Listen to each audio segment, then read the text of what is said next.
Hello! Welcome back to another D&D Elyssia ASMR thing. stream. Today we're gonna rub a bunch of cheese on a cheese grater and let you listen to it. Yeah. That sounds like it would honestly be terrible. I'm not gonna lie. That sounds like a terrible ASMR idea. Well, we're gonna find out. Yeah, we're gonna find out today. I hope you're all ready. Craft cheese product we're gonna run on a cheese grater. Oh no. So I used to work in the Cheese market product. for anyone who cares. And we used to get American cheese, these big blocks of American cheese. And they're not cheese, they're American cheese food stuff because they're not real cheese. And having to slice that stuff, it was literally like slicing Plastic. Plastic. It was like slicing soft plastic. And it still tasted amazing. It was phenomenal. Lipari, American. I don't know if down where you people all are or in Europe or where, Asia, wherever anyone's watching, if you can get Lipari, American cheese. But if you want to taste how fake and plastic America is, just eat American cheese, and you've pretty much done it. Yep. Yeah, because that's what it is. It is American. Yeah, it's very American. No actual cheese tastes like that, which is why people are so confused as to why it's called cheese product. Like no real cheese tastes that way. It's such a unique taste. It's why grilled cheese is the best with American cheese. I've had cheddar grilled cheeses. I've had Swiss grilled cheeses. Slap on a big old piece of American cheese and grill that bitch up. That was because they wanted to trick people into depression into thinking they weren't hungry. Government cheese. There's like a storeroom under the White House of just cheese. I was gonna say that actually, and depending on where you are in America, it's not called American cheese; it's called government cheese because they used to issue it to people who are on food stamps. Yeah. If you actually go to Wahlburgers, the cheese they put on their burger is called government cheese. Government cheese. That is so weird. Everyone stay tuned for the next arc of the Elyssia Like it makes campaign. sense, but it's weird. The party, which no one thing. has named yet, goes on a quest to find government cheese. They go under the capital city of Pragla and find their giant Elyssia cheese storage. The leaning tower of cheese. Is the actual treasure of Highwater just a pile of cheese? I also like Sentinel or Nick's idea of the leaning tower of cheese. Everyone thought it was 50,000 golden crowns, but it was actually 50,000 golden slices of cheese. Can we just make an acknowledgement real quick about how a Goofy movie, which was considered to be this weird 90s oddity, has in like the last 2 or 3 years become like a masterclass of 90s. Oh no, it's always had a cult. It's always had a cult following. It's great. It's a good movie. I just am surprised at how much music. It is a wonderful movie starring 2 black actors. It is. I agree with that. I propose that Goofy movie is a very black movie. That's fair. That stands. I can't argue against it. I can't argue against it. Plot centers around a single dad wanting to keep his son out of gang violence by taking him on a road trip. But his son just wants to dance like Michael Jackson. That's a black. Checks out. That's very checked out. The only black gentleman of our stream here, I defer to you for this assessment, and yes. you are correct. Yeah. Gavel. Approved. The seal has been placed on a Goofy movie. Yeah, next time they do the little things on Netflix or whatever, or Disney Plus, it'd be like stories. a Goofy movie. Oh God, that would be man. It's like Steam tags, but everyone do petition Disney to declare a Goofy movie to be the ultimate black movie. And oh my goodness. Boy. From the Elyssia stream, Brendan, put a link in the description. That's not how this works. That's exactly how this works. I've deemed it so, and I am a dungeon master. Bob Chapek watches this stream. He's got nothing. We totally have the CEO of Disney watching our Elyssia stream. That's how fucking huge we are right now. Wow. He loves it. I got an email from him today. Critical Role's getting all their ideas from. Yeah, exactly. Our stream. What are your stream numbers, Brendan? Out of curiosity, one of my old coworkers asked me how our stream was going, and I couldn't. Honestly, I don't pay attention to the analytics that much. I don't actually know. Well, give me the analytics stat. It's gonna be difficult because it's hard to get just a day of the week through Twitch's analytics system. Okay, well. So it would bleed with all of my streams. Brendan, it's just a rundown. It's not that hard. All right, let's just give me a rundown. I'm just saying that's how it goes. Give me the rundown. Just give me the Can you rundown. give me like an example of what a rundown? Give me Rundown. It's a simple rundown. Yeah. Gotta love Idris Elba. Yeah. That it may be one of my favorite parts Charles of The Minor. Office is that whole friggin' scene with him and Jim with the rundown. I laugh so hard every time at that. Charles Minor's a great character. If you don't work in an office and your manager just comes to you and is like, I need you to do this task, and you're just like, I don't know what you're talking about, but you don't want to sound like a blithering moron, you know why that joke is funny. So let's go ahead and get started on today's sesh with our quick little recap, and I'll get some music in here in just a second. Let's do I it. apologize, my computer is moving slow, so if things are a little sluggish on my end, then that is the reason. But anyway, so last time on the Elyssia stream, Sentinel was helping out the Pazos crew kind of move people out of their restaurant who were injured from the explosion from a couple sessions ago. Jamie burst in and was like, holy crap, our friends are in jail. We have to help them. And they ran off to help Darby, Darian, and Arthur, who were not in jail but being interrogated by the guard about what happened in the Grelhund Manor. Fortunately, Jayla was there and kind of absolved them of any crime or wrongdoing. But with their release and everything, they had a few leads to go on with what was going on. Sentinel tried to break them out of jail by bashing his head against the wall. Fortunately, the guard, once again, did not arrest you guys because Jayla's there. Made it very clear she can only do this so many times before they ignore her at this point.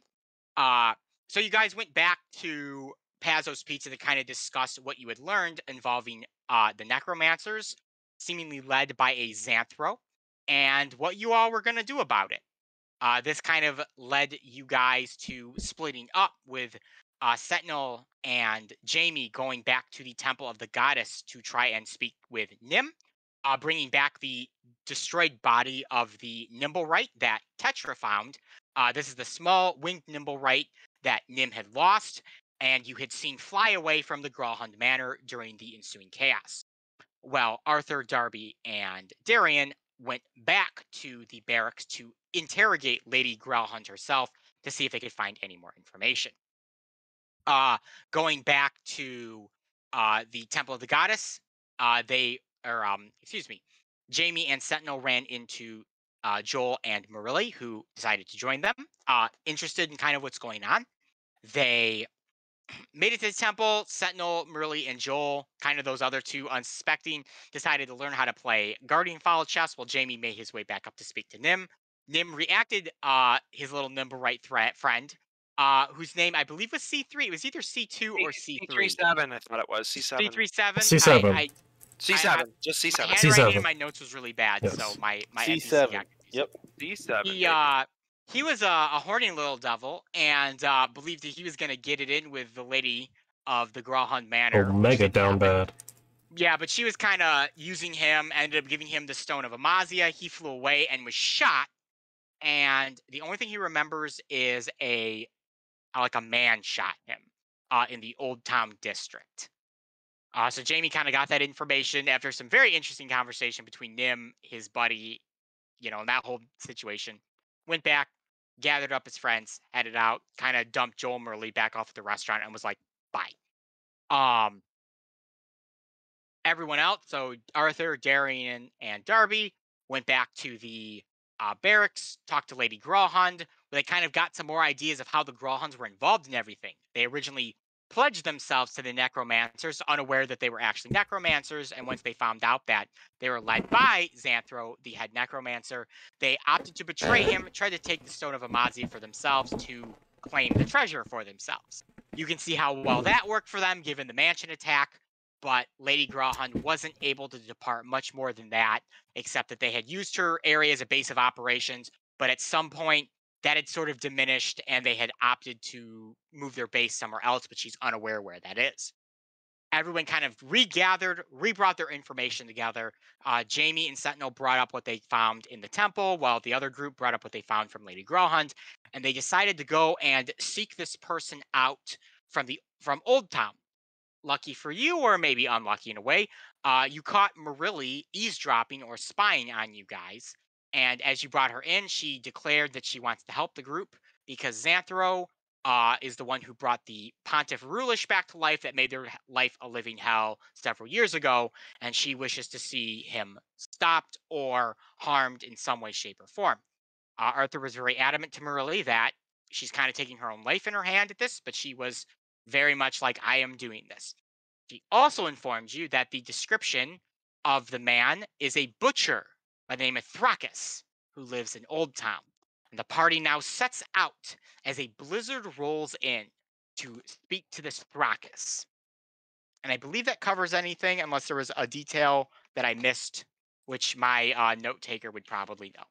The only other thing I think I have written down is that we learned that Ursel Flotsam is the man who Jamie almost died at the hands of with the poison crossbow. Oh, yes. He was the one who's the head of that necromancers who dealt with Lady Grohund.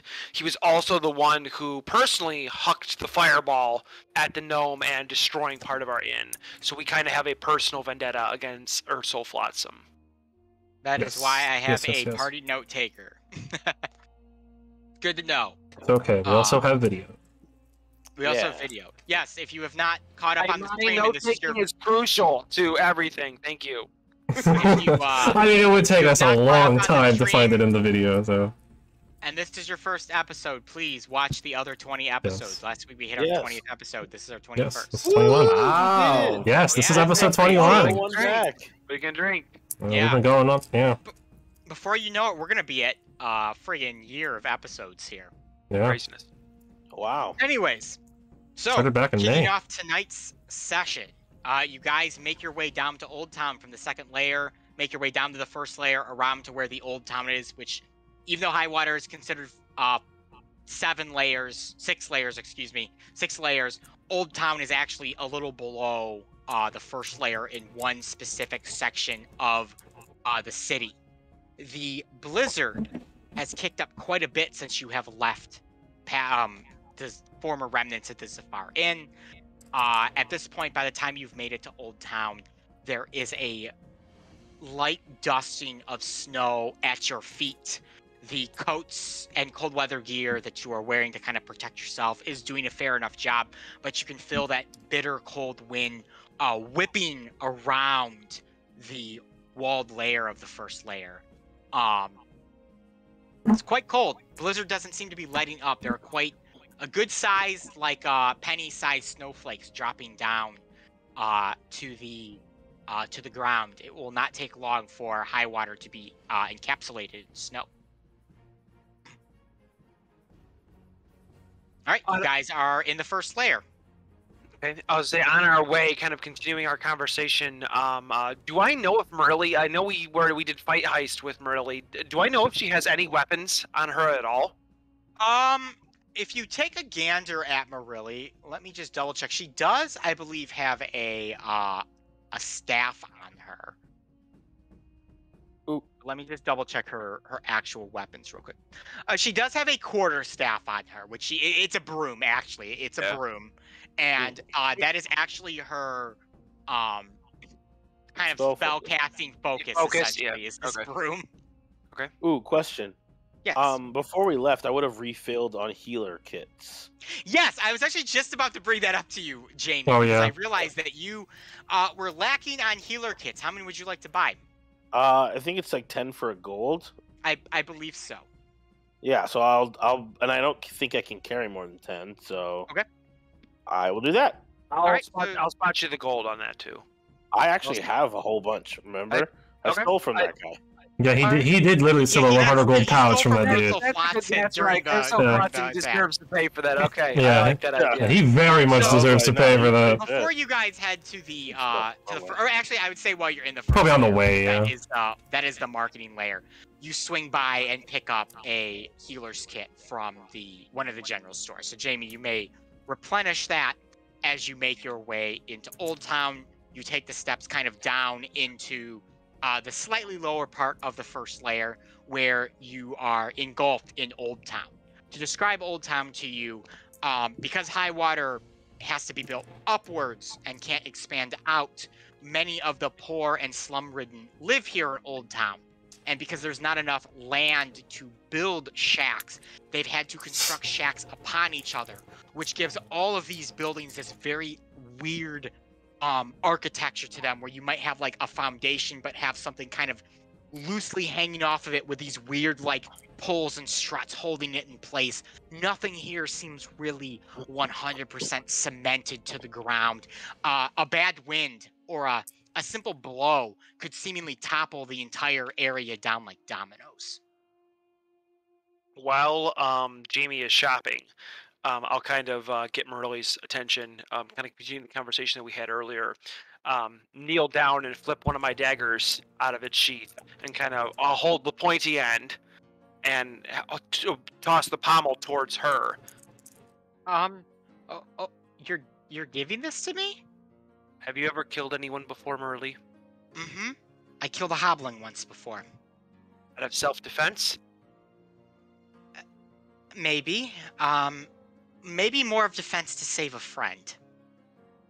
Well, it's a little different to strike first. Hold on to this. We did strike first. We ambushed it. And she takes the dagger from you. Fair enough. Which Alright, I will then. equip to her real quick. D4 piercing. That's cool. D4 of piercing. And it can be thrown. 20, Oh, 2060, I think? My I don't know. slow I literally have computer. daggers. I could check whatever. Why are you giving me problems? Yeah, 2060. So you give Merle the dagger. She takes it. She kind of hooks it to her side. She still has her broom, obviously, as her main kind of force of defense, I guess you could say, or defensive item. Having learned that, Arthur's going to kind of like smirk to himself, having underestimated her, and said, "Fair enough." Yeah, that's a little surprising. The quiet ones you got to look out for. That is true. I suppose. They're always the most interesting, to say the least. All right, you guys are in Old Town right now. Because Mr. Kipps is not with us tonight, we will say he has stayed back at Pazzo's Pizza / the Zafar Inn. Planning his date. He's date to plan. contemplating his date with Aster. He has to think about that for a little bit. He has to contemplate his very backboneless life that he has right now. I don't remember. Is Jayla with us, or did she go somewhere else? Jayla is not with you. Jayla did not want to come with you in fear. Yeah. No, I know Merle's with us. I just didn't know if Jayla was coming or not. Jayla will not come with you. She is too fearful that Xanthro will recognize her and harm any attempt the party has to do what they're doing right now. They basically come out of nowhere and just murder us all. Which, if anyone is curious, is the DM's way of not letting you guys have like a 12-person party right now. What? No. I'm revealing to you my hidden DM secret. There's no way that would be the case. Not being murdered by a very strong necromancer, so he understands Jayla's. I also appreciate not being murdered by the strong necromancer. Yeah, while we're level 4. The heat is on, so you gotta bounce. I get it. The heat is on. The heat is on. Well, we get it. You got invited to another party down the road. You know, you don't want to have that conflicting image. So while you guys are in Old Town, Merle kind of scans the entrance that you guys took, because there's like 3 or 4 ways to get into Old Town, and she kind of points off to where an old windmill is, and she says, "That's where Thrakis' butchery is. That windmill, I guess, was from before Highwater was like a floating city. They transplanted all the buildings into the floating city, so it's kind of useless. And last I heard, it was abandoned until about a year ago, and Thrakis moved in." So a butcher inside of a windmill. Interesting. Yeah, it's a weird place. Another good thing to note, I believe this was established last session too, but Jamie, you wouldn't have been there to know this. Thrakis is a known conspirer with Sliva. Yep. They believe that he is taking dead bodies, hacking them up, and shipping them places. Oh, yes. And that's how he's going to transport the stone. We believe he's going to transport the stone to Sliva, is through a dead body. Okay. Because he's the same butcher that we learned was chopping up the people that the Servants Guild was sending in to spy on him. Yep. Same guy. Oh, So pleasant fella. Yeah, very nice guy, very honest it'll be man. nice to see him again, I guess. We had such a fun first meeting. You actually have never met him before. No, You yeah. just, Oh, we haven't heard met that him. from- We were No. told Yeah, about you heard him. about that from Yes. Sliva when you had been Oh. so graciously invited into his home, where he basically said, "Hey, love what you guys did with that one noble. Blame it on me again, and I'll cut your balls off." Basically. All right, so Arthur's gonna kind of suss up the group and say, okay, as we approach this place, how are we going in? Are we gonna play dumb? Are we gonna try and figure out how smart this guy is? Or are we just gonna come in there like, you have the stone, we're taking it? Well, We can play it either way, but I would assume he probably knows that we have some deal with Sliva, so we could always lead with that. We're just here to check up with Sliva's orders, or on Sliva's orders. we're gonna lie on behalf of Sliva again. Well, I mean, I don't mind doing it. I just wondering what we're doing here. I'm the plan guy. I'm trying just to figure out throwing what we're something. doing. That is the first thing that comes to my mind is we obviously are hopefully known by him to be working with Sliva in some regard. So us showing up to another Sliva member wouldn't be too weird or out of the ordinary, especially with something so high profile. We could, now that Morelli's here, we could send Morelli in to talk to him about possibly because he's a butcher by trade, possibly providing meat to Pazos while we sneak in and try and find the stone. That is possible. I always as well. prefer the sneak approach. I'm not a con man. Yeah, I mean, you can always be both at the same time. I'm sure. I mean, don't always have to be sneaky. How do you feel, Sentinel? Yeah, how do you feel, Sentinel? Neither of these things are your forte. Yeah, we're doing unless some we're going very in. degenerate things here. Yeah, you guys seem to be the expert on, planning a sort of con to get the stone out. The problem is we don't even know where the stone is. That's true. Ransacking. It just depends on whether or not we want Thrakis to survive said ransacking or be aware of said ransacking. I mean, we also don't know that he even has it. He could have just been the one to shoot it down. It doesn't necessarily mean that he currently holds it. Could have already passed But it he to did. someone. But he did kill all those people in front of our place. Different guy. No, that was Ursel Flotsam. Yes. Different guy. I'm confused on who we're going after. I'm sorry. So, Okay, so Thrakis is a bronze dragonkin. Yep. He shot down C7 and took the stone okay. from him flying in the air. yes. Okay, sorry. No worries, you're good. Yeah, No worries. Ursel is the dude that blew apart and shot you with the poison crossbow. Thank you. Different guy. All right. Yes, two different people. Yeah. I believe he's a human. If I remember right from the descriptions off. we've gotten Dark earlier. elf. He's Dusk Elf, I thought. Yeah, Dusk it's Elf? Dusk Elf. He's Dusk Elf. Okay. Yeah. I guess He's then our Dusk Elf. description originally was humanoid. Yeah. Someone in the comments is gonna be like, "No DM, you said in the last session he was human, and in the session before I said he was Dusk Elf." Because I mean, he was a Dusk Elf in the Dusk Elf the now. manor. Canon. Yeah. It's canon. We he's get a it. Dusk Elf in my mind. I mean, he was wearing a hood, it was hard to see. Someone might have thought he was a human. They didn't see the pointy There you go. ears, you know how it is. All I remember is he's blonde, according to that description, and like 6 feet or something. So what are we doing here? Yeah, are we going in... Do we want to go in friendly, or do we want to go in friendly? How do you Where feel, is- Morelli? I'm fine, I guess, serving as a decoy if you guys want to search the place. I just wonder if this is such a hot item, this stone thing that we're looking for. Wouldn't he have already moved it on at this point? Oh, we're hoping not, because what's her name, Tetra, so eloquently put that it is because it is such a hot item. If he He might tried to wait. move it quickly again, whichever gnome he tried to get moving again would then blow up as well. And so that's the thing, is you want it slow and steady to get where it needs to go. Well, I guess I agree with that, but Tetra likes to move fast herself, so you never know what could happen there. Fair That's enough. true, that's true. If our plan is just to kick the door in and say we're here for the Stone of Amazia, that's fine. I just want to know what we're doing. I think I'm here to follow your guys' lead. if we have a couple people talk and a couple people search I think we can cover our bases back and forth, and still we have enough to team up in in pairs and in a 3, and so I think we've got enough for both bases and see what we can find out. Right. Only thing I will say is Sliva knows us 4. Yes. Sliva may know of Morelli, but doesn't know her as part of our group. So if any of I'm us... sure he knows who I am. We've met before.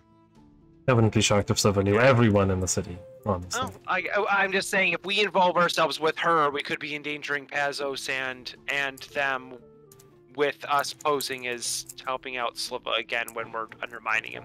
I don't know. I'm talking in circles here.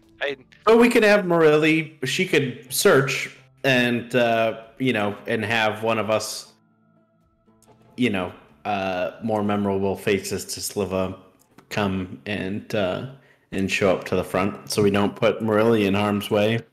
Well, my concern was the other way around. My concern was that he knows that I don't want Sliva to know we were involved again. Well, he's gonna know one way or another. Yeah, Sliva always knows. Yeah, we might as well. If we're messing with this guy, we're messing with Sliva getting a powerful stone, then yeah, we get it from him. We have something to wager at least. Yep. Yeah. That's a lot of crowns. That is a lot of crowns. I'm sure he could buy himself so for... much slaw with all those crowns. Yeah. The best slaw. The highest quality. They never give me enough damn slaw on these chicken packets. Alright, so who wants to be the decoy? I don't mind talking to Thrakis. I could possibly work some of my charm as well. Okay. So you guys would like me to sneak around with you then? That means Sentinel, Jamie, and Morelli will be our sneak team. Yes. Does that work for everyone? Sentinel's an interesting one. We could. I could potentially. I love that the rogue and the warlock are gonna be. I mean, the warlock makes more sense. Are gonna be the face, and you're gonna leave the giant barbarian chicken and the level 1 sorcerer. We should probably have the chicken come with us. I have a very, very high charisma as well. I am a swashbuckler. Yeah, so he's got a high. He got the high charisma. But like I said, Jamie, Dr. Sentinel, if you'd rather talk to him, I can help Jamie out with the heisting. I could potentially aid you guys from a distance. I've picked up a few tricks here and there. What do you prefer, Sentinel? Whatever helps the party the most. And if you need me to sneak, I'll sneak. You're too endearing, Sentinel. You need to get your wings dirty. I think, alright. Hands down, Jamie should be doing the heisting. Without a question. Yes. He has been the one doing the heisting since the beginning, and he seems very good at it. First one was a little bit of a bust from him, but that's okay. I had to scrape that rust off. It's all right. Wow. Thank you. You know what? Let's to honor Darby and his gambling ways. Let's flip a coin. Here. You know what? Yes. Heads. I'll be the face. Tails, Sentinel be the face. Are you rolling a D4 there, Arthur? I'm gonna roll a D6. So 1 through 3, I will go with Darby. 4 through 6, Sentinel will. Okay. That'll work for me. 2. It's me and Darby. All right, Sentinel. I guess you're wonderful. You got me, Dr. Watts. Figure out the heist with a giant talking chicken. I do have which there are 8. 9, technically. I re-looked back at my history. He is the 9th. Ooh. I am the 9th. He is the 9th. Oh, my apologies. Anonymity abounds. If it helps at all, I do know how to make a smoke screen through magic that if we need to use to escape or blind their path at all, we can use. Jamie, foolproof. Instead of being so coy about it, I could also just turn one of you invisible if that would help. Oh, that would be fantastic. I don't know if you'd rather it be Jamie or Sentinel. Oh, you can? I could do that. That might be a move. If that would aid, I don't know if you would rather him or you, Jamie, since you are more inclined. Jamie is pretty conspicuous. Yes. He probably stands out more than Sentinel does. Wow. I mean, how many times have you walked past a farmhouse, You see the chicken in the coop, and you're like, oh, that's just a normal chicken. He's not doing anything. What neighborhood is this? What a Good to time. see a giant chicken. Hey, who is that? Who are you? Suspicious. A giant chicken Alright. randomly showing up in your shop is not suspicious. So I've got the plan of Arthur and Darby are going to talk to Thrakis while Jamie, Sentinel, and Marilli, with Sentinel possibly being invisible. Yes. Do we want Sentinel Darby. to be invisible? For how Yes. long? Let me double check. I believe it lasts for an hour. So long as I maintain Look at that. concentration. Yeah, 1 Is it- hour is it while I'm just- concentrating. Yeah, say if it's a regular spell. Yeah, it's just the normal invisibility spell. So. Did you take that as an Eldritch evocation? No, that is one of my spells that I gained for level 4. Oh, nice. Because I get a spell at the level 4. Man, he's sacking spell shot slots for you there, Sentinel. That's pretty. Yeah, I only get 2 of those, Sentinel, so you're getting I feel honored. You're getting half This of my seems short rest important. availability here. You know, Alright. a giant fortune. No, this As does a mean result, that I I think it's cannot worth it. use Friends, because Friends is also a concentration, which is a cantrip, but it's also concentration, so if we make Sentinel invisible, that is not an option. Granted, that is metagame Well, pop, it could be an but option. I'll just you'll just lose become invisibility. Visible. Yes. Yeah. Don't worry about. We'll be able to. Speak I'm up sure, with this yes, guy. I'm sure we I can can't talk to him. imagine he's the most intelligent man. Wow. All right. What's the layout of this Can't be place? smarter than the two of us. That's true, So that's true. So Jamie, to answer your question, if you guys would like to case the windmill, it's not super large. It looks to be 2 stories. It's a large circular Oh, right, area that leads up to the windmill, and then there's kind of like a small building portion out there. It looks for you guys, it'd take a few minutes to case the entire place on the inside, without digging into anything too in depth. Okay. There is I don't know what a else, man. What do you mean? like a butcher knife, red butcher's knife sign hanging out on the smaller end of the windmill, kind of towards the, like if it's a long rectangle with the windmill part here, it's hanging like down in this area. If my little hand gestures on camera made any sense to anyone. They did. Made enough sense, Perfect, yes. I understand. Audience, chat once for yes, chat twice for no. Instead of just typing yes or no. Yes, exactly. That'd be too easy. So, okay, so we'll go ahead and start with Arthur and Darby then. So I guess I should ask first Jamie, Sentinel, and then Marilli will do whatever you guys want to. Where would you like to enter from? As you case the place, there seems to be an entrance right where the butcher's sign is, but there also seems to be an entrance kind of, not necessarily around the back, but kind of on one of the side doors that you can get through. Is there anything that is up on the top, like where the windmill is, so I can sneak in Yeah, from? there are windows up there as well. I think I would say that I would go up, and Sentinel and Marilli would take either of the other 2 doors. I lied. There are 2 doors on the side. There's one closer to the butcher entrance, and then there's one more in the center of the rectangular part that leads to The windmill. the windmill portion. Okay. So Sentinel, Marilli, who's me, so I don't have to ask her. It's whatever you would like to do there, whichever of those 2 entrances you'd like to go in. Do you think I think Marilli would make more sense going into the butcher shop? So if Sentinel, you want to take the other door? Okay. Well, so the entrance to the butcher shop is different from these other 2 entrances. Would you like to have Marilli join Darby and Arthur in the whole butcher conversation? No. Okay. Yeah. Sentinel's going to take the one, and Marilli will take the one closer to the sign. Understood. Okay. So, Jamie, you kind of take a quick lay of the land. Luckily, you're in Old Town. There are very few guards that patrol in Old Town. It's known for scum, villainy, crime, all that jazz. You can get that. You can smell that in the air. As you walked into Old Town, you're like, yeah, there ain't no fucking law here. This is Old Town. So you're Yeah. able to just hop yourself up, zip your way up to one of the old, tattered windows. At one point, it had glass panes. They're all busted in. It's locked, but you can kind of reach your hand in and flick the lock very easily and push into the windmill, while Marilli enters into the area closest to the entrance to the butchers, and Sentinel goes into where like the center of the windmill is. We will, however, jump to Darbus and Arthas as they. Did I cast visibility on Sentinel? I assumed you did. Sentinel, Okay. Is that good with you? Are you okay being invisible, Sentinel? All right. So Darby will pull out. He'll take his hat off, reach in, and pull out this large, like silver, like sheet, I guess.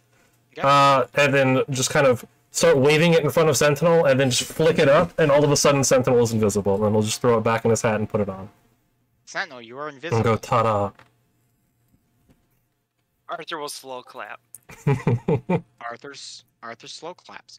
All right. All right, let's get in there. Darby, you guys walk through the main entrance of. Before we enter in, I'm gonna turn and look at Darby and say, aristocrat or investigator? Ooh. Investigator. All right. Just like old times, I'm gonna push open the door. All right, so you push open the door, and the two of you head on in. You see a long counter that looks to be relatively makeshift that this guy has seemingly just kind of constructed and put in. And behind that is a incredibly bloodied butcher's block. And you see a mangled form of some type on this butcher's block. And he takes his large meat cleaver and he is pounding it into the different flesh. His Draco-kin force and strength nailing right through the bone of whatever this creature is. Arthur, you've probably seen enough dead humanoids in your lifetime that this is no cow, pig, sheep, chicken. There's definitely a human-ish element to this body. Noted. Did he clock us walking in, or is he too busy dealing with currently he is currently hacking at the dead body, or I should say his wares, and he doesn't even look up to greet you as you come in. A little bell rings ching as you enter, and he goes, "Order and get the fuck out." He's just pounding away at this slab of meat. Well, that's very rude. I'm not sure who Oren is, but I would like some service, and I'd like it quickly. He immediately puts his meat cleaver down, turns to you. As a Draco-kin, he does have a human-esque face, tannish skin from being out in the sun so long, bronze dragon horns that jut and kind of curl up and around, dragon scales that you can tell have been unpreened from his forearms. If both of you would give me a history check, you may know why that is. Ooh. As I try to figure out why our lovely bot is not playing right now. Yeah, 11. I noticed that. Oh, I'm so good at history. 14! My best roll. So, Darby, I'll say you realize this. So, from what little you know about the Draco-kin, on different parts of the Draco-kin body, they actually grow dragon scales, which are hyper valuable as they can be crafted into arms, weapons, and the like. The Draco-kin go through a ceremonial ritual known as the anointing, in which a skilled shaver of scales will take a very sharp, almost straight razor-like instrument and proceed to shave the dragon scales off of their forearms into a ceremonial goblet or bowl. From there, usually the scales are buried, though many Draco-kin from Olin have made the business of selling their scales to the Kingdom of Olin and to any of the great businesses from Igarith, whether it be Anvil, Shield, or Sword or Sickle and Sword Company. All of them are in the market for dragon scales. Interesting. Also, I apologize. I do not know why our bot is not playing. Could just be bugging out a little bit. Sometimes that happens. So this will be a most likely musicless session. I apologize. It might, if you just like kick him out and then tell him to come back in, he should start working again sometimes. How do I kick him? You might have to just actually like right click him and kick him out of the voice chat real quick, and then he should be able to hop back in if you do another command for him. All right, let me give that a try. We had to do that the other day in our Discord, and it was kind of I wonder if he's not working because he didn't jump back into. He's not even actually listed in my. Oh, you might have just kicked him straight from the server. Oh, did I? Yeah, and not the chat. Nice. Oops. That's okay. We can get him back in real quick. Yep, I'm gonna get him back real quick, guys. 'Cause I like Technical those streams. difficulties. It's a technical stream. Boop, boop, boo-doo, doo, doo, Just Your play call just is play the very important to us. Jeopardy music, Brendan. I wish I could. Is that copyrighted? It is copywritten material. You cannot use the Jeopardy Oh. theme. Really? So we will use Yep. a Jeopardy sounding thing. Yeah, Like that's literally when people do something that they Bing, use bing, bing. Jeopardy adjacent, Bing, which bing, is bing, not the Jeopardy theme, but it's bing, bing, bing, definitely the Jeopardy theme. bing, Yeah. bing, Copyright sucks. bing. Oh, look who joined us. Bing, Hey, bing. Oh wow, Bing. Me6 is finally in the thing now. Let's Yeah. go. Oh man, you could make a lot of money making like sounds that sound Yeah. like a show or a TV thing. You gotta be careful though, because you know they might still come after you for the likeness of it or whatever. Or good. He's not even gonna join. What is going on? He All might right, just be down right now then. I'm assuming our music bot is broken. So It would help if you didn't type in one play and exclamation point play instead. Oh, did I? There you go. Hey, Whoa! he's got a new name. He does. Yeah. He's Boho the Bard because I was upset at him. Oh, I did one play. You're right. There you Yeah. go. We're We good. did it. He's back. did it. Sorry. The song's over. Back. Deal with it. So you guys have entered the So you've entered. You've talked to Thrakus. He puts Yes. his thing down. Yep, yeah, Mhm. that's service. What do you want? I can supply short orders. I can supply long orders. It's whatever you want. Well, excuse me. I am Jerry Hotsworth, and this is my compatriot Thomas Totty. I don't give a fuck. What do you want? We are from Hott and Toddy Investigation Services, and if you'll let me finish my sentence, I will explain it to you. Care to listen this Okay. time? We I are mean, I don't have working- anything better to do now, do I? No, I I have this am a- Well, I log mean- of meat over here that I need to butcher for a client of mine, but I can just listen to you talk then. if that's what you call that, sure. It We is what I work. call that. I'm a butcher for Christ's sake. Are you? I am. Pardon my rudeness. We yeah. work Okay. for one Sierra, and I'm sorry, trying to find his name. Hold on. This was supposed Oh. to... I'm terrible with names. I do not remember. I know who you're referring to. Though. Blastwind, sorry. We work for one Sierra and Barry Blastwind. We are here to investigate one missing person by the name of Maxine. She is a dusk elf, and we heard that she may have last been seen here. So Yes, we yes. are going to need a extensive and detailed deposition from one Thrakus, I believe it's pronounced. Well, you pronounced it right, which is a fucking miracle considering the backwater bullshit of this town. Alright, I'll give you your disposition. I don't know a Dusk Elf named Maxine. No fucking Dusk Elf by name Maxine's ever been in my butchery before. Hell, I even fucked a whore by the name of Maxine, so I'm not sure who gave you my name, but I have this log of meat that I need to butcher. That's very sorry. interesting. That's very interesting. I'm sorry, my friend's attitude here, he's beside himself angry. You can probably Yes. see how beside himself he is. Enraged. That is Small Pomeranian nipping at my toes. I didn't know this world had Pomeranians. Oh, they do. Okay. They're quite popular dogs. I Well, would imagine. Bastards. again, I'm sorry for his anger and outrage, but Yes. that A was little not unhinged. nearly detailed enough for my friend. Unless you want a very, very perturbed person coming in here looking for, what is it again? Semen, and tearing this place up one end and out the other. Barry Blastwind's reputation precedes him. He solves everything. I'm Yes. going to need an alibi, and one corroborated by somebody who's not named Thrakus, to let us know whether or not you have indeed seen Miss Maxine. Well, there's about 20-some homeless people that also live in this windmill here that I let occupy my space. I'm sure one of them could corroborate my story.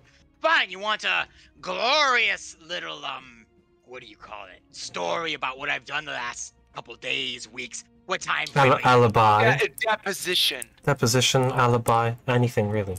And if you Wonderful. dare to get the 20 people that you say live in this windmill, I will take all of their statements right now. Yes, we will gladly take all their Oh, well, statements. they're out back. back if you'd like to go talk to them. He points to like a door. And if you go through there down the hall, they squat. They help out every once in a while. Oh no, I won't be leaving your premises. I wouldn't want you to flee. Now, see, we would request that you go get them.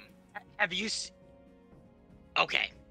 If you've requested this of me, and I leave to go get these people, why don't I just flee then? Because you'd be in much more trouble then. I'm see. This is a. No, I have a question for you. If I have you go and get them and I flee, am I in less trouble than if I had gone and got them and fleeing myself? How do I he brings up a explain this good to point somebody there. who doesn't seem to understand?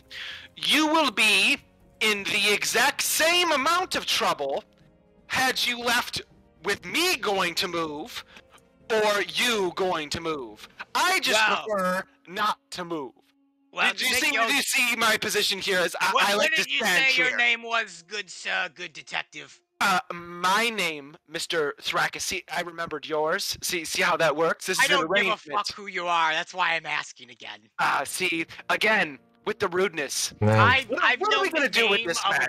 I don't know what we're gonna do with this man. I've ejaculated out first before I would know your name. Well, again, you're not helping your position. No, not at all. I am Jerry Hott. What? Why is he saying these things? I am Jerry Hotsworth. This is Thomas Totty. We are from the Hott and Totty Investigation Group. Follow? I guess.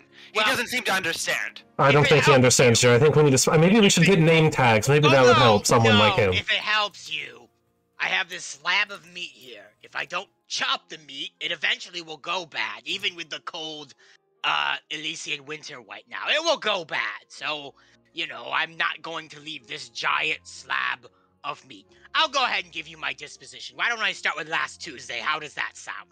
Last Tuesday will work wonderfully. That is perfect. That's beautiful. Yes. Governor Core would love to hear about your last Tuesday. I'm sure he would love to hear about my last Tuesday. I woke up. Right, investigating. I quickly rubbed one out in the morning because I was just so horny. I just couldn't stand We can see that you have these two large horns on your head. Quite obvious. So I did that, and then I got up and I had breakfast and I had oatmeal and bacon, which I cooked on this fucking oven right here. He points to an oven. And then I put my goddamn pants on, and then I went out and I fucked a whore. I fucked her good and I paid good money for it. And I came back and I butchered some meat. And then I went out and I fucked another whore. And then I came back and I went to bed. And then I woke up the next day and I did it all over again. Same holes, too. I got the, 7-day special I paid for with them. You get buy 1 or buy 6, get 1 free nights in that whole thing. It's a wonderful establishment. Where's this establishment at? Yes, where? We can collaborate with them as well. He gives you some brothel in the first layer. Perfect. And what do you put in your oatmeal?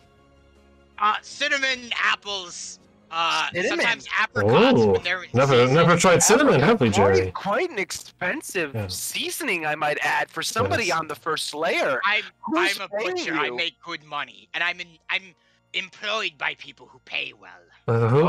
Who's employing you? Maybe we can try some of your wares by them. So yes, the you just admitted that you work for a crime lord. See, now I do. Not working very well for your deposition here. See, here's the thing, Hott and Totty investigators. Oh my God! They do learn, Jerry. They do learn. Well, see, here's the thing, you two hand job giving blowhards.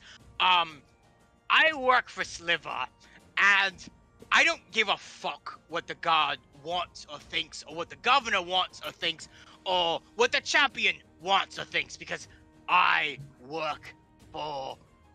Say it with me, everyone. Sliver. Jeremy. No one. You are the biggest fuckwads I've ever met. Oh, you've never met yourself, good sir. Yes. Wow. Jerry, you really did him good with that one. I feel so burned right now that the meat behind me may have just turned into a medium rare strip steak. Well, that does sound pretty good right about now.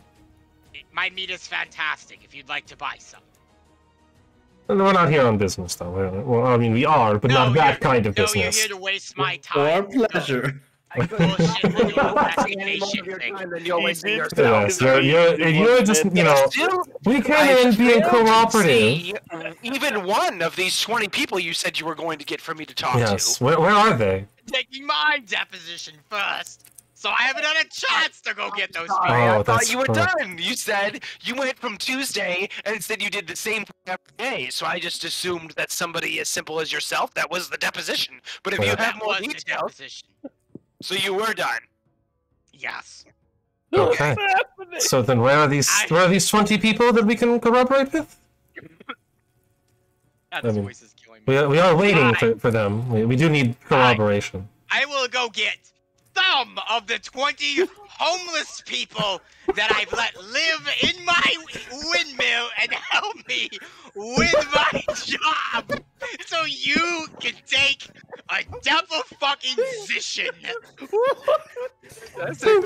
That's all I ask. Yeah, that's all we really needed. I mean, that's what we came in asking for. I don't know why this took so long. Kicks open the door and just yells, "Yo, I got some dick faces out here that want to talk to one of you fucked. Go and talk to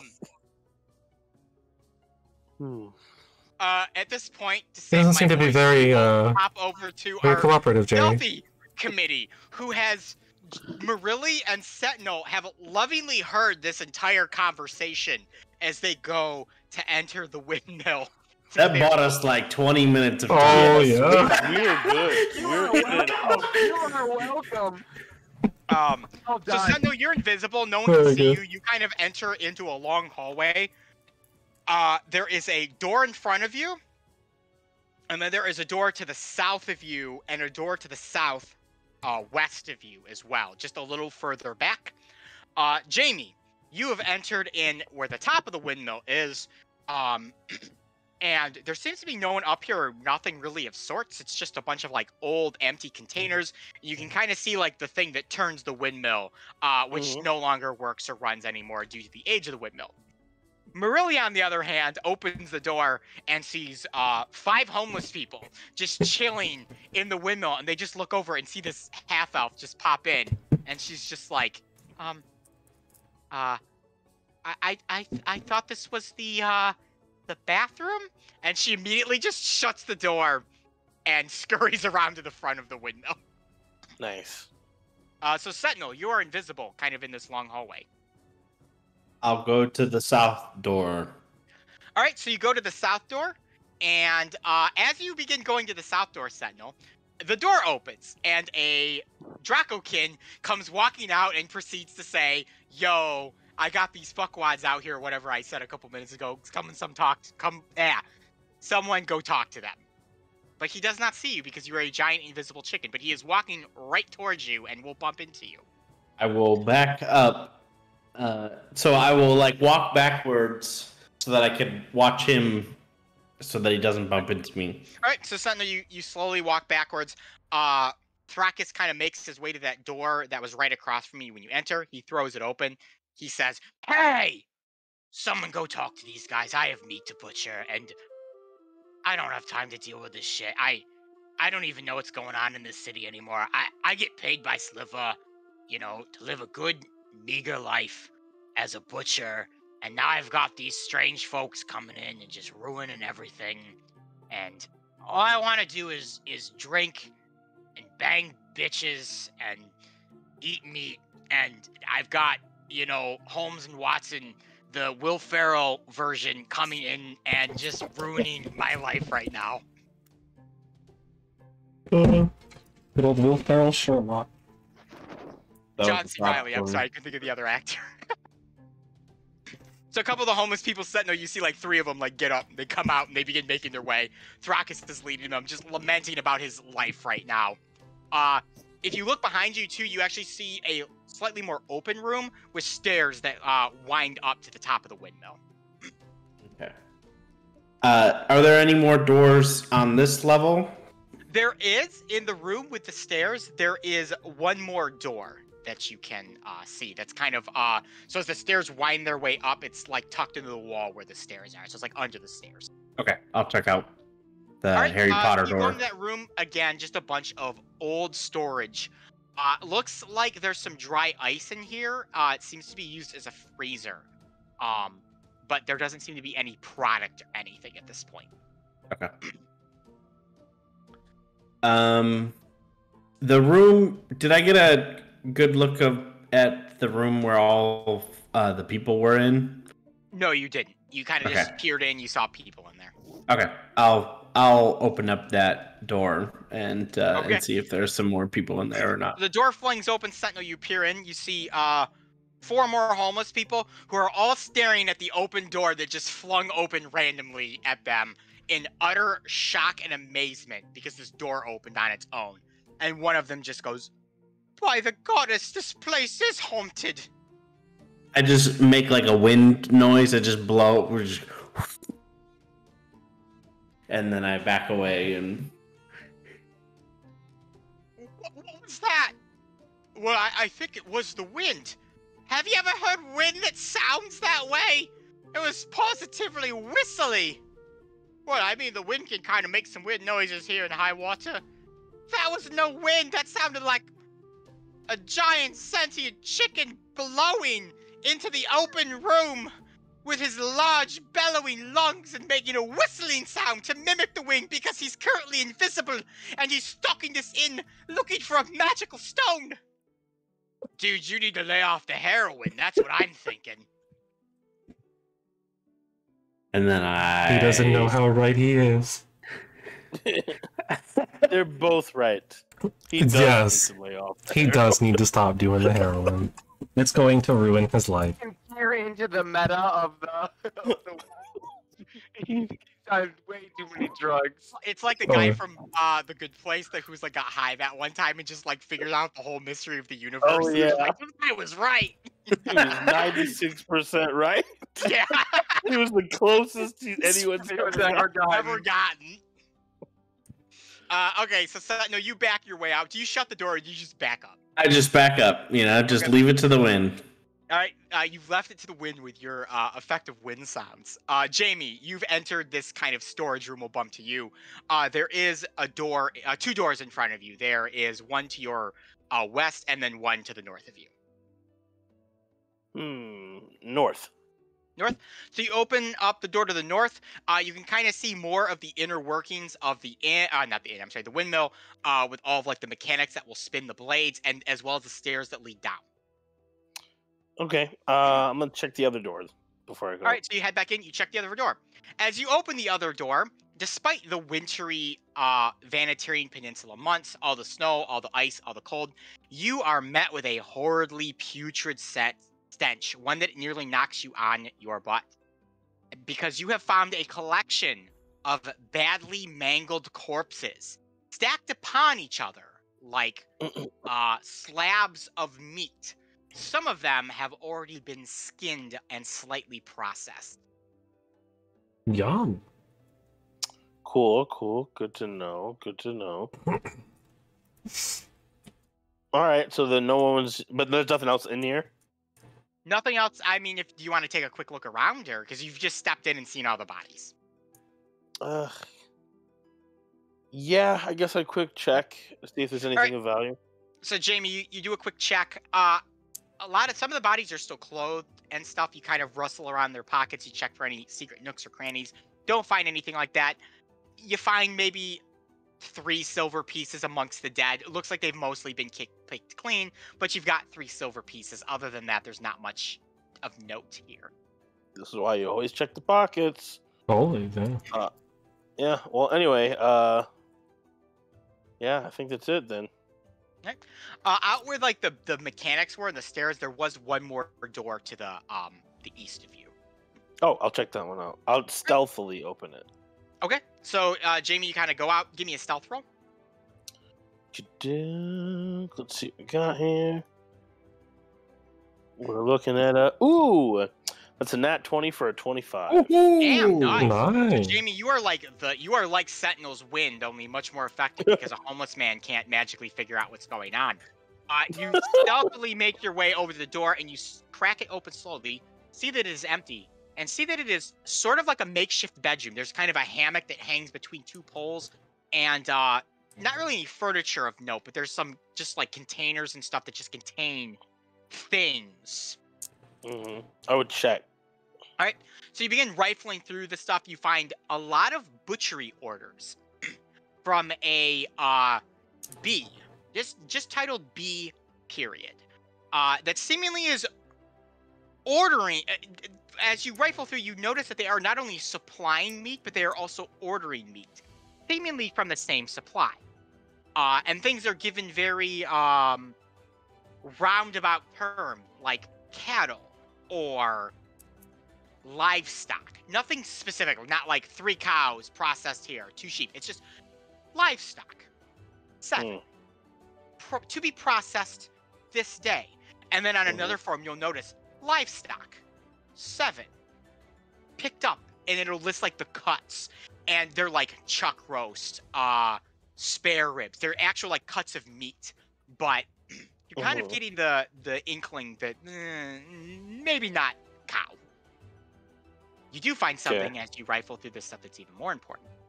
A note, dotted S period, dictating that there is a particular bone. They're looking for a soup bone specifically that is to be shipped to their supplier, the Cuddles Meat Pies, for immediate pickup.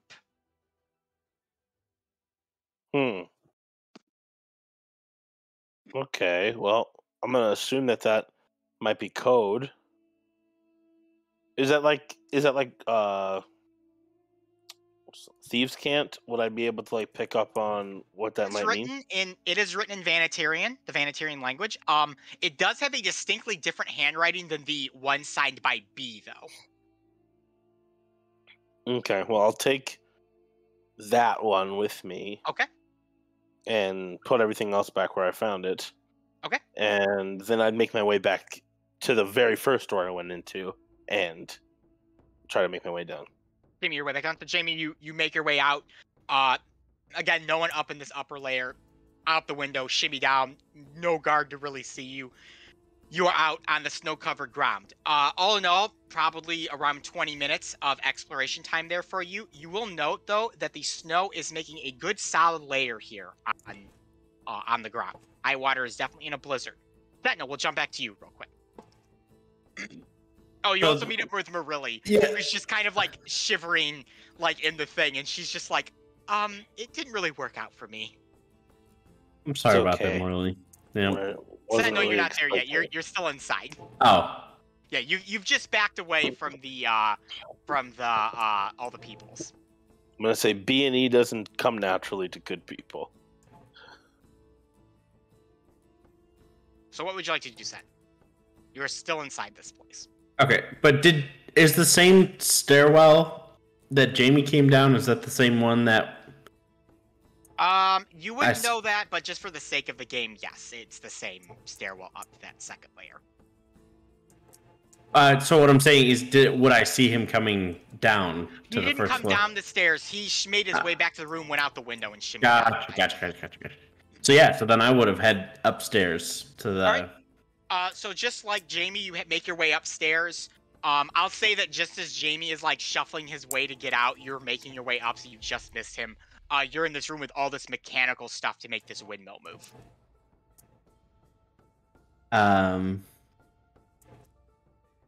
I guess I'd be looking around in this room, well, I guess since the plan was, so I'll just whisper. I'll be like, Jamie, Dr. Watts, are you up here? There's no reply. Okay, so then I'll leave this room and head out into the hallway up on the second floor. So it leads you up into the hall, like the main big area. So there is a room to your right, which would have been the bedroom that Jamie explored, a room to your south, and then from there, there's that other room where the bodies were. Yeah, so I'll make my way down each room and just kind of creep them open and try to... So we'll start with the bedroom. You kind of creak the bedroom door open. You see this hammock and these like little containers with different objects and papers and stuff in them. Far as you can tell, no one's touched him. All right, so then I'll close that door and head to the next one. Okay. You're in a room with a bunch of old storage containers, many of which have been unused in years. And I don't see Dr. Watts. No Dr. Watts, just a window. Close the door and go to the next one. All right, so you're going to make your way into the room with all the bodies. You open the door, and there's a bunch of dead bodies stacked upon each other like carcasses of meat. And it smells terrible. Yeah, I close the door real quick. Okay. And then head to the next one.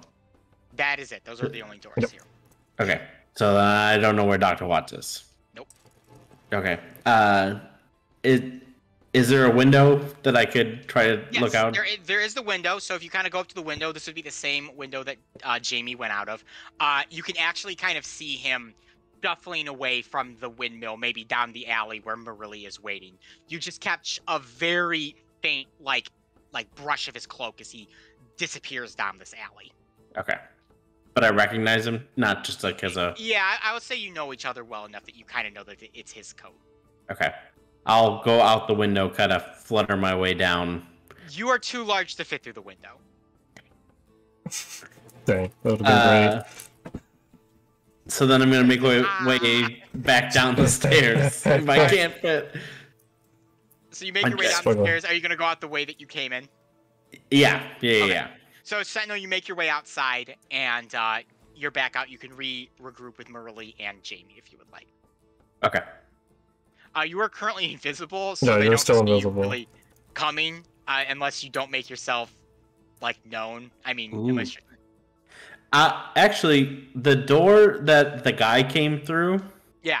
Since I'm still invisible, I'm gonna peek in that door to check on how Darby and Arthur are doing. So you peek through that door. We'll jump on over to Darby and Arthur again as Sentinel eavesdrops on this conversation. So Darby, Arthur, Thrakus has brought out these three homeless-looking dusk elves who are malnourished. They're wearing scraps of clothes. They kind of come out. They're all tweaked out. They're just like,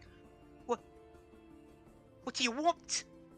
Well, by the time he turned back around and walked back into the door that he came out of to go get those people, I would have already been behind his counter inspecting the meat he was cutting up. So he will find me behind his counter looking at the meat. We're gonna quickly jump to the past slightly before Sentinel opens the door and talk to these people. Arthur, give me a medicine check at advantage because you've seen stuff like this before. All right. Medicine. Was there anything else around in or is it just that thing of meat and just his normal equipment? There's other cupboards and stuff like that. While he's doing that, I'll open cupboards and stuff while we're waiting for him to come back. So Darby, going with you first, you find a lot of butchery supplies, salts, different knives and cleaving tools and stuff like that. You find a bottle containing what looks to be eyeballs. There's about 20 eyeballs floating in a gelatinously green liquid. That's kind of gross. It's very gross. I don't know why. As you pick it up and flip it around, it's labeled in a marker, snacks. Okay, that makes a little bit more sense, I guess.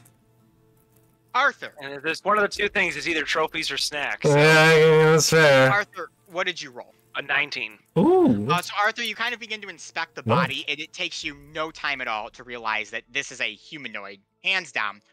Given its height, most likely elf or dusk elf, but you can't be 100% sure because it's a literal skinned body that has been more or less hacked into pieces and sectioned off. The piece you are looking at right now looks like it might actually be a leg that has been deboned, and he's got a slab of meat that he's currently chopping.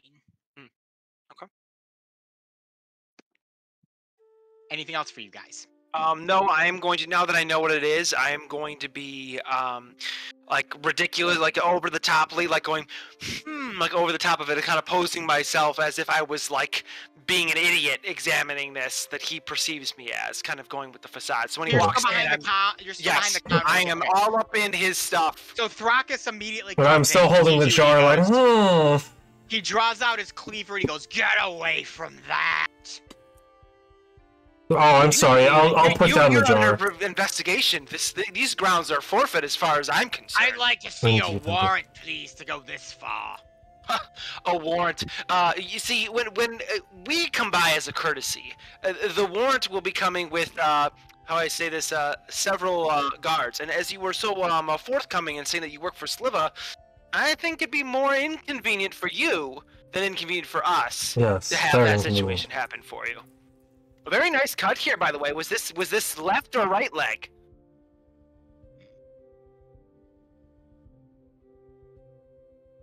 The ice snacks are a nice touch as well. I do. It's a little weird. You know, I wouldn't eat them, but I'm assuming they taste good. What's it in? Is it in like a pickle or some kind of other jar?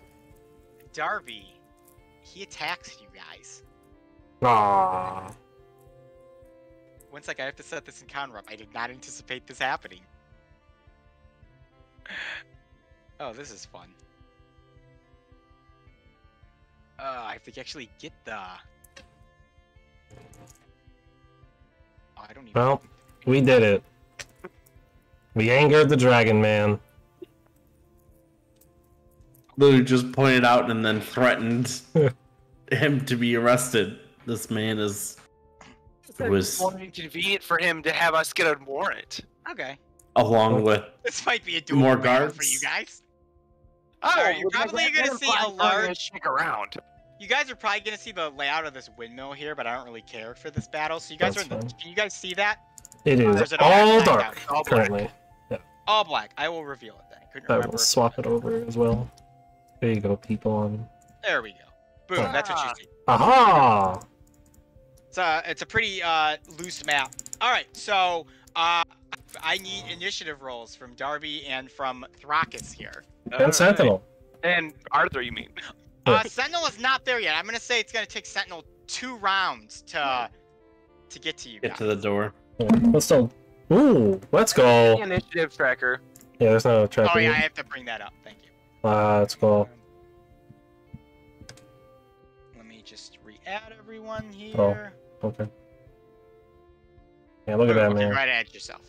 Sentinel, I'm gonna throw you in there. Real Dang, quick. really, Arthur? Wait, what did you say? We're tied. Yeah. Dang. I got a Other than plus that- 7 in my Oh, my jeez. initiative, so. Sentinel, That's go right, yeah, ahead you get a and give bonus me- to it. Go ahead and give me an initiative roll as well, and you will enter on the third. I just rolled a round. nat 20 on mine, that's all. No, I rolled a 17. Am I rolling too? Nope, just Darby, Arthur, and Sentinel, because Sentinel went to spy on this room. But Jamie, you are out with Marilli right now. Dang, Sentinel. Feels good, man. All right. He let's is get some invisible, battle though. music. Let's get For, some well, for battle- now, he's invisible.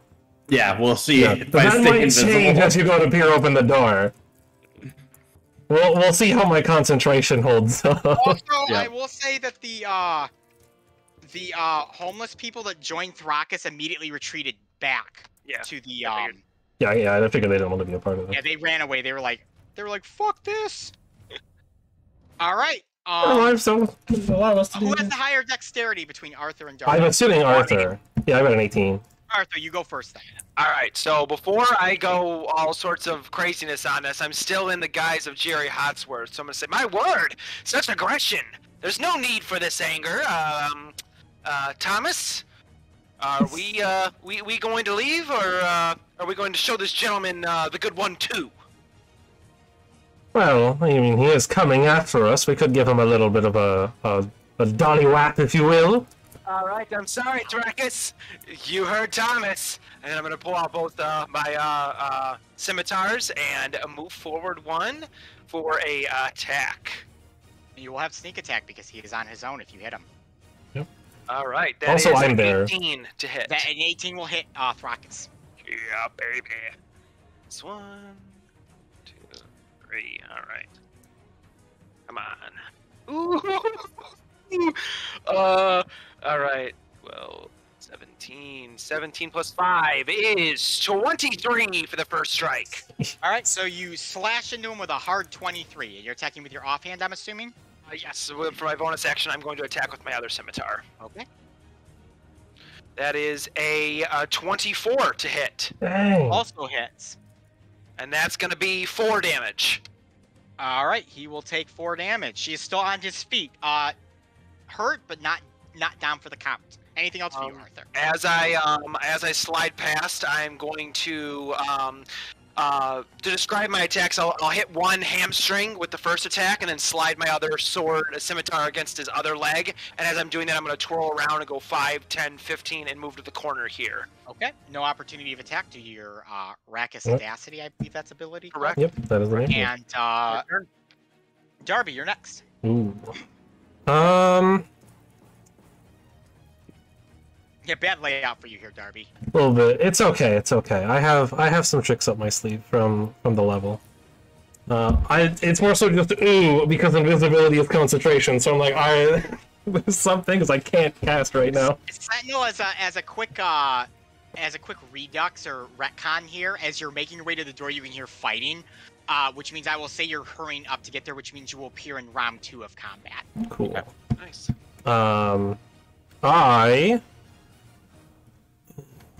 Or round 3, I guess. It'll be after round 2. That's what I mean. I'm debating what I want to do. Do I just take the hit? Yeah, well... Alright. Screw it. I get one of them per long rest, I'll do it. So, Darby... it's gonna go, well, friend, it looks like we're in a bit of a pickle here, huh? And he will throw a, really shiny blue card down, and a giant puff of smoke will happen, and Darby will teleport over, I don't know, here. What ability you're using officially for this? Just Misty Step. Yep. Misty Step. Yep. Okay. Which I believe is an evocation for you. Yes, it is. It's from a feat. A feat. Perfect. Yes, it's from Tues-Thurs. So that is my bonus action. Big puff of smoke. Arthur, you see it. Thrakus is coughing. He's brushing it away, and he pops to the back of the room. Anything else for you, Darby? Since that is my bonus action, I will then pull out a wonderful card and huck it at Thrakus. Misty Step is so awesome. It's such a great ability. It's too bad I only get one per long rest for the feat. Yeah. It's still very useful. That is a 21 to hit. Hits. Where's my D10? There's my D10. Let's go. Ooh, big damage. That's 14 force damage onto the man. He is still on his feet, but not looking too hot. Anything else for you, Darby? I do still have movement. So I'll move the 25 feet instead next to Arthur. Okay. He is gonna go. He's gonna go 5, 10, 15. He's gonna attack you, Arthur, recklessly. So you guys will have advantage on your next attacks rolls against him. Sweet. Natural 20. Ooh, reckless do be like that. First roll, natural 20. That's 2d12 on you, Arthur. That is pretty rough. Well, he rolled max and then the lowest. So, Clean average. 16 points of slashing damage to you, Arthur, as he smashes you with his meat cleaver. Yo. Dang. Sentinel, you are still making your way to the door. You will be there next turn. Arthur, you're next. I'm going They need you. slide between Darby and Thrakus, then move behind him, kind of do a little twirl, and hit him with my scimitar again. Go ahead. You have advantage on this because he Yeah, that's right. That's going to be a dirty 20 to hit. That'll definitely hit him. And that will be You do get sneak attack. Yep. That's You get sneak attack for like every reason in the book. Yeah. Literally. Hard for Arthur not to have sneak attack at this point. Yeah, really. 14 damage. Not bad. All right. He is looking really, really, really rough. And now I'm going to hit him with my Offhand? other... so by really, really rough, like, next attack may kill him? No, most likely not. Okay. Unless you critted, but... Right, okay. Alright, so I'm going to hit him with my... Because I was going to say non-lethal then, but I'll go for another signature attack. That's only going to be a 11 to hit with the second one. That will actually miss him. Okay. Regardless, he blocks it. Oh, I get advantage on that one too. I get advantage. You get advantage, yes. Yes, you get advantage on all attacks. That's much better. 26. That will hit. And only 1 point of damage. Doesn't matter because you strike him, and immediately after getting hit, bloody, beaten, Thrakus tosses down his meat cleaver, backs up, and is like, I yield, I yield! I'm gonna wipe the blood off my scimitars and put them on my back again. Dust the There's coat no off. way in goddesses, fuck your investigators! Well, I mean, investigators do need to be able to handle themselves. Like I said, said, haven't- You said you served that blastwind blowhard. There's no way you're something different. Well, we are investigators. That's not a lie. I do appreciate the It's a nice little compliment, spot. Yes, thank you. Fine. What do you want? Did we just come out and say it, Arthur? Why not? All right. We believe you have a wonderful little stone we're looking for. At this point, Sentinel, you've peeked your head through the door. Still invisible. Still invisible. No one Yes. knows you're there. Yeah, I never had to lose concentration. So you are still invisible as long as the hour is not up. You're talking about that bloody three-eye stone, right?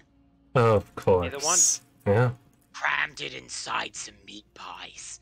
Sent it off to some place named Cutter's Meat Pies on the first layer. Couldn't have been Liver's easy. gonna- Couldn't have been. Liver's gonna No, kill me. of course not. You know that, right? But I'll take my chances, I guess. I think it's guess either you him will. or us. And then I'm going to take the pommel of one of my scimitars and I'm gonna knock him out with it. All right. He is unconscious right now as you knock him out, Arthur. Hopefully, if Sliva believes he was jumped and we found the information, this guy may live. If not, I guess no lost cause. But Hmm. Well, no, So, we uh, get When that this on all this later. happened, you hear what Thrakus says about Cuddles, meat pies, the stone going there, and you watch as Arthur knocks him out with the pummel of his scimitar. Okay, I'll rush in there and be like, "What happened? Is Oh, that?" God. Oh, Arthur and jeez. Darby, you just hear a voice Oh, from Sentinel from out of nowhere. Sentinel, you're invisible. You have to be a little bit more, forthcoming about. You can't just barge Oh my in and goodness, scream. Jamie was worried about Oh. a giant chicken being stealthy. Holy cow! Jeez. Sorry, I didn't. I'm just not used to being invisible. That's understandable. Do you want to still be invisible, or can I drop this charade now? I mean, can I have like 5 more minutes? Sure, I'll give you 5 more minutes before we stop this. You do the exact same thing to Jamie. Yes, you have. promise. Yes, once we Okay. get outside and regroup with them, you have to come up behind them and say something and scare them. I mean, with it snowing outside, they may still kind of. Oh, that's see true. They might see the there's footprints. like a big. We'll keep them Giant- distracted. Don't worry. No, Yeah, that's, yeah. that's all I Yeah, ask. Do your best. just do your best. All right. If you don't scare them, it's okay. At least we tried. Okay. So you guys head out to regroup with Marilli and Jamie then? Yeah, I'm going to Listen, I wanted to drag the Is there body any- a little bit or make it more of a scene. Are there any empty bottles around, like any sort of booze of any kind inside the little area? Booze, you don't see anything in this work area. There's no alcohol or anything.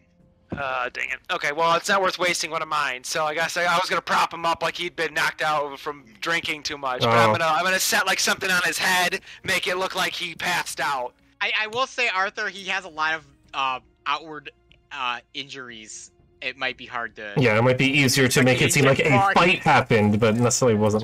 That's fair enough. Create a That's fair enough. I struggle. am going to check his pockets though. That's true. You find nothing of note. You find some string. Ooh, you find very valuable. a small dragon trinket, which, interestingly enough, is a silver trinket that looks to be the head of a hobbling. I will leave that on him. Okay. And just let him be. I will carry out. So you guys leave. Yep. And Sentinel, as you worried about the snow, as it's coming down, it kind of lands on you and makes like a snowy outline of an invisible chicken until Darby opts to break the spell from you. Jamie, as all of this has been happening, you've kind of been standing in this alleyway, talking with Marilli, and she kind of let you know that she went around, opened the door as she was told, as stealthy as she could, and there was a bunch of homeless people in there, and she panicked and closed the door and went around to the other side. Great job for your first time. I tried my best. I'm not very sneaky. It's okay. Like I said, good people don't do this naturally. Thank you. And as you're having this conversation, Arthur, Darby, and the Invisible Sentinel arrive. Which Jamie, you can totally see Sentinel because he's covered in snow at this Dang point. it. He looks like Frosty the Chicken Man. I'm still gonna wait for Sentinel to speak before I drop it. There's gonna be a crunch, crunch, crunch. Yeah, there's a little chicken footprint in You the can see snow. his little chicken footprints from I'm behind. still waiting for him to try and scare Jamie Yes. anyways. I am also Alright. waiting before I drop it. Before you guys relay your information, let's go ahead and take a quick break, and we'll come back at 9:10. All right. 9-10. Ooh. Hello. We're back. We are back. It is All that right. time. Yep. So Jamie and Marily were talking. Arthur, Sentinel, and Oh, Darby. yep. The Invisible Sentinel, the amazing Invisible Sentinel, Yep. have met up with you guys in the alleyway. So, not sure what you guys found, but We that found was some very probably interesting things.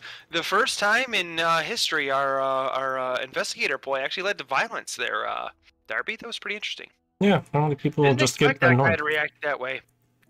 No, I think it was when you egged him on about the human meat. Well, he was pretty forward with everything else. Oh well, we found out where he put the stone. Yes, we know where it is. Kind of. He sent it to a Cuddles Meat Pies on the first layer. Because it's So I baked think that's into where one we of need their to move. pies. He stuffed it in one of the pies. He called it the Three-Eye Stone, so I don't think he even knew what it was. I know where Cuddles Meat Pies is. It's down an alley, a little bit off the beaten path, but I've never bought meat pies from there before, thankfully, if they're getting them from this place. But I know where it is. Good to know. Well, we just gotta wait for Sentinel to come back, and Yeah. we'll be good to go. You guys run into Sentinel? Do you know where he's at? Yeah, we haven't seen him. Just a giant snow-covered chicken is standing behind you. Intentionally playing the. slowly kind of like creep my way around to try to get behind Dr. Watts. Just like classic, I'm gonna have my wings up and just like. Give me a stealth roll, Sentinel, at You- disadvantage because the snow Well, literally makes He you does get stand out. advantage for being invisible. He's invisible, so it's a flat yes, roll. That'll be a flat roll then. I Flat roll, rolled maybe a flat roll. 2 and a 4, and my stealth is +2, so that is a Dang. 4 and a 6. That is more So dexterity Nick, than I that's a thought you would flat have. 4. Uh, 4 is my roll.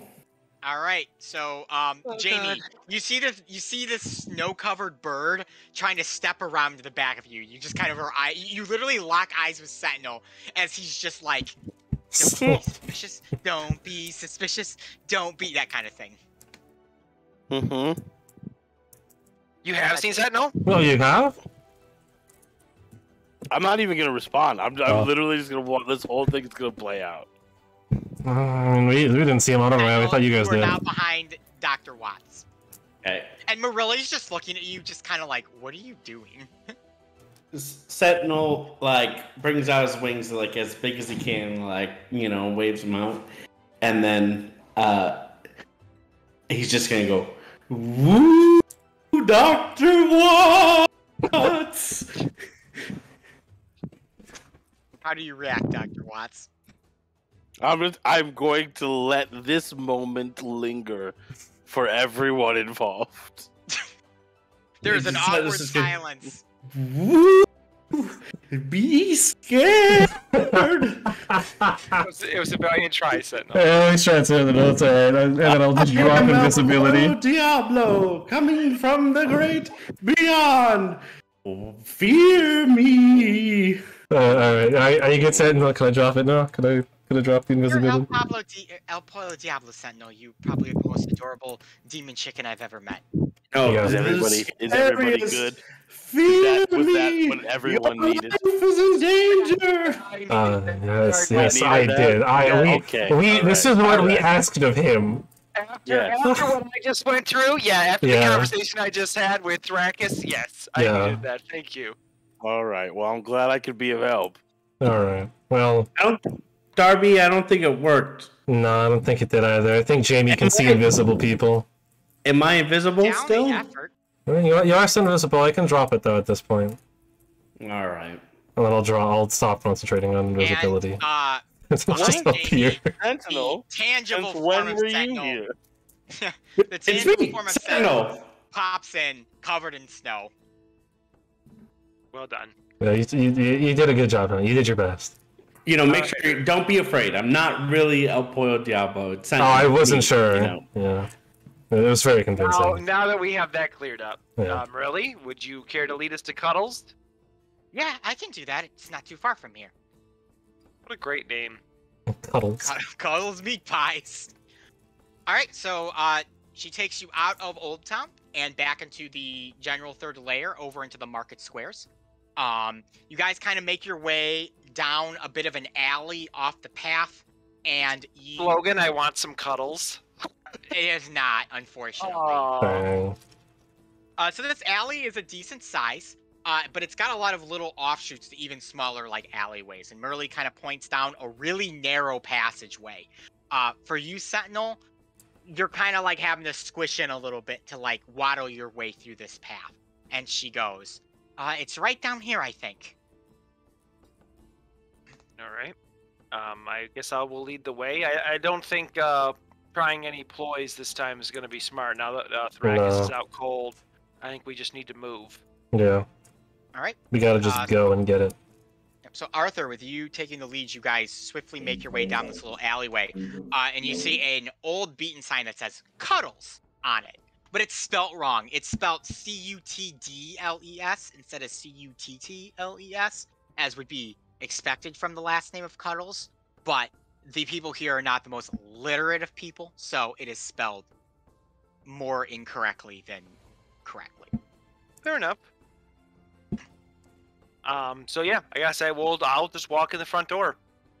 Arthur, you push the front door open, and you are immediately greeted with images of your past. Dead bodies, slashed and torn to ribbons, as around you is a bloodbath with two dead corpses leaned up against the walls. One has their head completely slashed down the middle, their skull split, and their head fanned open with you. They're like brains and brainstem seeping out through the crack. The other one has had their throat slit, their body twisted and mangled in the inhuman ways. Blood leaks onto the floor, partially frozen from the cold wind.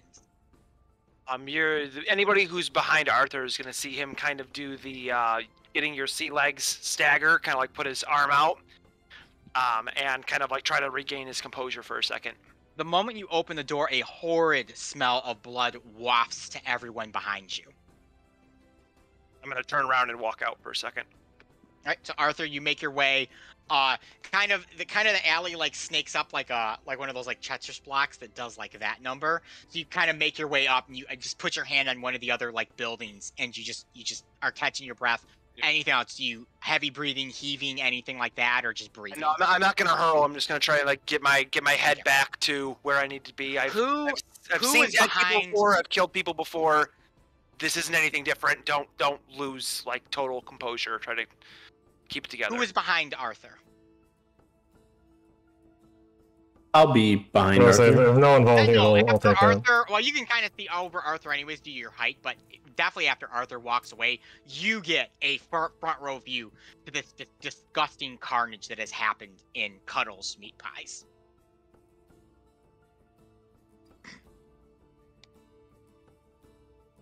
So what's the holdup, Sentinel? I What's going don't. on up there? You know, I saw a little bit of this in that windmill place, but this is a whole nother level. Well, whoever owned Cuddles before doesn't anymore. They're Oh. bad. They're real bad. Oh, don't let them really see inside there. What's back there? Don't. Looks like probably dead bodies. I'm gonna walk into the Mutilated. the room. So, I'm sorry, Jamie, you kind of push past Darby, you push past Sentinel, and you are now given a front row view to this horrible scene. Is there anything you'd like you do about that? The moment you step in, your feet, like, step down on the blood that's slightly frozen, and you know how ice, when it freezes and you step on it, it, like, cracks and your, like, foot goes down a little bit? That is what is happening, but it's blood.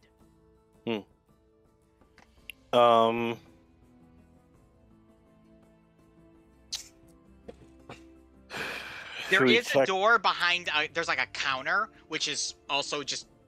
I should say, besides these dead bodies, this whole place is just disheveled. Like, furniture's been tipped over. Stuff has been thrown across the room. There's like a glass case where they'd have pies. It's shattered. Meat pies are scattered all throughout. There was like a little half thing that they lift up to get in from behind the counter. That is completely ripped off and thrown across the room. There's a door in the back that looks to be partially busted in as well. I am going to check the bodies. All right, would you like to check the body that's had its skull split open first, or the body that looks like its throat's been slit and its limbs have been mangled? Sanity check. I'll say... I mean, he's a doctor. The second body? Mm-hmm. All right, give me a medicine check, Jamie. That is a 22. 22. So, Jamie, as you kind of go over and you begin examining this body, you realize it's been dead for probably about 3 or 4 hours at this point. And has been bloodletted. As you begin to examine different things, not only is its throat cut, both its wrists are cut and its Achilles tendons have been severed. It actually looks like the body was taken at one point and hung upside down to drain as much blood from it as it could. And afterwards, most likely when the victim was dead at this point, several bones in its body were broken and they were cracked and shifted into this inhuman shape that lays before you. And I'm guessing nothing in pockets, nothing... Nothing in pockets on this one. All right, I'll check the other one. I'm just going to check all the bodies in the room, and then once I do that, I'm going to check the room. There's just the two. So you check the other body. I won't even make you make a medicine check for this one, since you did so well on the other one. Looks like this was an instant death. Just judging, looks like the person probably turned around as an axe sunk right into their skull. And something of some force ripped that open. And again, the body has been cut at its Achilles tendons and its wrists to let out as much blood as humanly possible onto this ground. As for the rest of the room, you do find like a small like coin coffer, which has about 10 silver in it at the current moment. Lot of broken pots and pottery. The meat pies are thrown everywhere. Just everything is just a terrible mess. And then, like I said, there's that door in the back.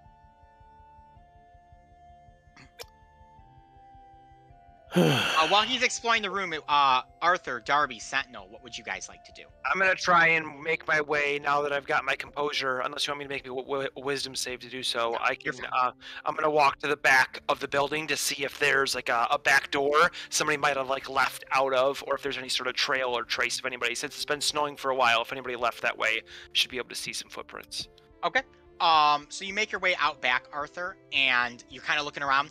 At this point, the snow cover is about ankle deep at this point, so you have to kind of wade through it a bit. You even look behind you, and your own footprints are starting to get covered. So there, you can't see. There's no secondary door. There doesn't look to be any other way into Cuddles Meat Pies except for that main entrance. Right. Darby and Sentinel, what are you guys doing? Are there any other rooms that... There is a door that is door in the hanging back. partially off its hinges behind the counter. I'll head that way. Okay, so Sentinel, you make your way past where that counter opening is that has been torn open, and as you kind of push your beak into the door, it just falls off its hinges. Inside the room, you see several instruments of torture, I will say. Hooks, knives, blades. Whoever wanted to hurt these three people hurt them in the best physical way that they could. And tied to a chair is a woman of about 25, 26 years old, badly beaten and bloodied. What was the lady's name again? What lady? The one that you mentioned earlier. Hey, Maxine. Yeah. We already know she was chopped up. Oh yeah, she's dead. She's long dead. Yeah, she's been long gone. Oh. This is not her. Yeah, she was the one we were looking for with the The Serpent's Like, Guild. yeah, from the Serpent's Guild. Yeah. So I'll call Dr. Watson since he would know more about how to check on her. To deal with that. Be like, I'll poke my head out the door. Dr. Watts, there's someone in here. They need your help right now. Okay, I'll bolt over there. All right, so Jamie, you run on in and you see this woman tied to the chair. How she's looking, you don't even know if she's alive at this point. Sentinel wouldn't know this due to his lack of medical knowledge, but as you enter, you can tell just from the way that her arms are misshapen, her arms have been broken in probably 4 or 5 different places, and her legs, most likely at the femur, have been snapped in 2. How much blood is on the carpet and stuff? Quite a bit, but not as much in the room as out there.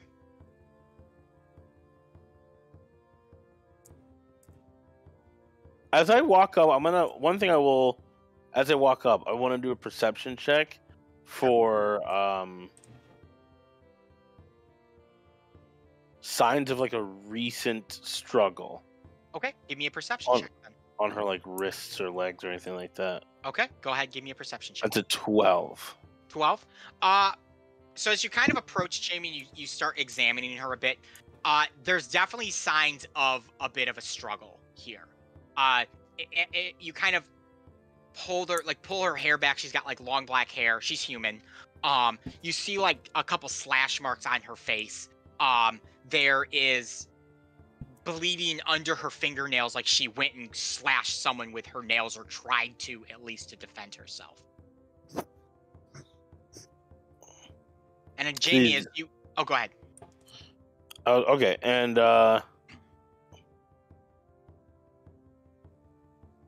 because I was like looking for that before I got up close, because sorry. My instinct is that like there's a lot of blood on the ground. This lady is legs are broken, arms are broken. If I see a recent sign of struggle, it makes me think that that can't happen with someone whose arms are broken. They wouldn't be able to move that way.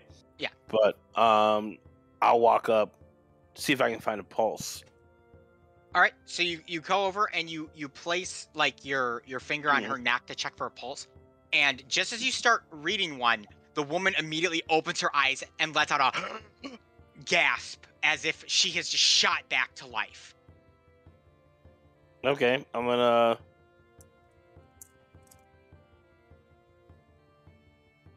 Yeah, I guess I'm gonna check her eyes and demeanor. If this is gonna be like I have to like a fight or flight situation, see if she's conscious. Yep. So you kind of get down, you start checking her out, and she's just staring at you almost like a deer in headlights kind of thing, and she's just like, "Don't touch me! Don't touch me! Don't touch me!" It's like, oh, it's okay. I'm a doctor. What's your name? It's on. It's on. All right, On. Can you tell me what happened? Do you tell me what you remember? They came in. Men in black hoods, they came in. They came in and they just assaulted the place. They put an axe through my father's head. I don't know. They hurt my brother. They strung him up. They did everything that they could do to make him scream. And then and she just starts to cry. It's okay. Hey, you're gonna be all right. It's gonna be all right. We just want to make sure that no one's still in the vicinity. You said you was your brother. You said how many of them are there with you? It was just the 3 of us. One more person came. I don't know. He was a human. I believe his name was Desiree? Yes, I think his name was Desiree. My father gave him something in a box that he had gotten. Okay, that's great. That's you know what, that helps so much. That's gonna get you out of here, and we're gonna get you some help. Sentinel, Okay. can you help get this person untied? Can you help get untied? Yeah. And I'll begin kind of trying to, as I'll try to like snip at the ropes and just like very cautiously so that we're not moving her arms or legs or anything like that. Yeah, So- I would want to like do whatever I could to like start treating Yeah. her. You could try to start stabilizing her limbs. Mhm. And Jamie, you probably can find some boards or something that you can turn into like makeshift splits Yeah. that you can tie around. The best way I can describe some of her limbs are like jelly at this point. As if someone has meticulously taken a hammer and beat every piece of the bone to shatter it at every possible level. Mm. And to be honest, in your medical expertise, there's no way this girl is saving either both her arms or legs. Yeah, kind of. That was my first thought. It's probably not going to happen without some sort of divine, super magic. rich magic healing, which I don't know this girl can afford. So she's in Old Town. As you are working on her, Jamie, and Sentinel, you're kind of helping untie her. She sees you, Sentinel, and she kind of leans over to you and she says, You're with Sliver, aren't you? No, not us. We're not with Sliver. Why are you here? You came for the stone, right? You came to check on that? That's originally why we're here, but now we're here to make sure you are going to be okay. That's what they wanted. They wanted the stone. Mm-hmm. But we'd already given it off to Desiree. He's gone to a theater. He's going to pass it off. That's the plan. But they're after him. They'll do this to him. They'll do this to anyone who has it. Mm-hmm. We know, and that's why we want to make sure that it gets off the streets. A lot of people, innocent people like you, aren't realizing what they're taking in. So, but right now, you don't have to worry about that. You've done so much. You've done so well. We're just going to have you keep laying down, and we're going to get you out of here. Thank you. Thank you so much. Mm-hmm. And at that point, she passes out from I just kind of the figured. situation. So, Jamie, you've managed to stabilize this woman as best as you can at this point. At this, you don't even know if she's gonna live. That's how messed up she is. Whoever tortured these people tortured with the means to make this the most painful death a human could have. All this for a bunch of money. Not even a bunch of money. A rock that could be worth a bunch of money. Darby, what have you been doing during all of this? Probably in the main room, just kind of kicking around, looking through the remains of what's left of the shop, seeing if I can find any clues or information as to what went on here, other than the obvious struggle that happened. I'll say, Darby, as you're looking around, you're able to uncover just more signs that some black hooded figures were here, maybe scraps of black cloth or something like that. Nothing that probably is overly obvious, though. It's very clear someone came in here, messed the place up, and messed the people up who lived here, or ran this meat pie shop. Yeah. So, Dr. Watts and Sentinel, you have stabilized Anne as best you can. Sentinel, I will assume that you've kind of propped her up and have begin taking her out of the meat shop. Yep. As you leave, Marily, who stayed outside per your guys' request, so she's kind of peered in a little bit, and upon seeing the carnage, immediately jerked away, and seeing out there with her. Yeah. Okay, so Arthur, you're kind of out there, just serving as kind of a rock, essentially. And as Sentinel comes out with this woman, Jamie close behind, and maybe Darby, you'll come out behind as well, unless there's more you'd like to look at. No, I've found everything I need. Yep. Arthur and Marily, you're both kind of just like, what the fuck happened to this person? Like, Arthur, if I said you saw stuff like the bodies from Thracuses being carved up and the people in there, the way that this woman has been tortured, you're not even sure even the worst of the pirates you've seen in your life were capable of something like this. Yeah, there's no honor in something like this at all. Yeah. Because you can get information from somebody without having to do what they just did to this person.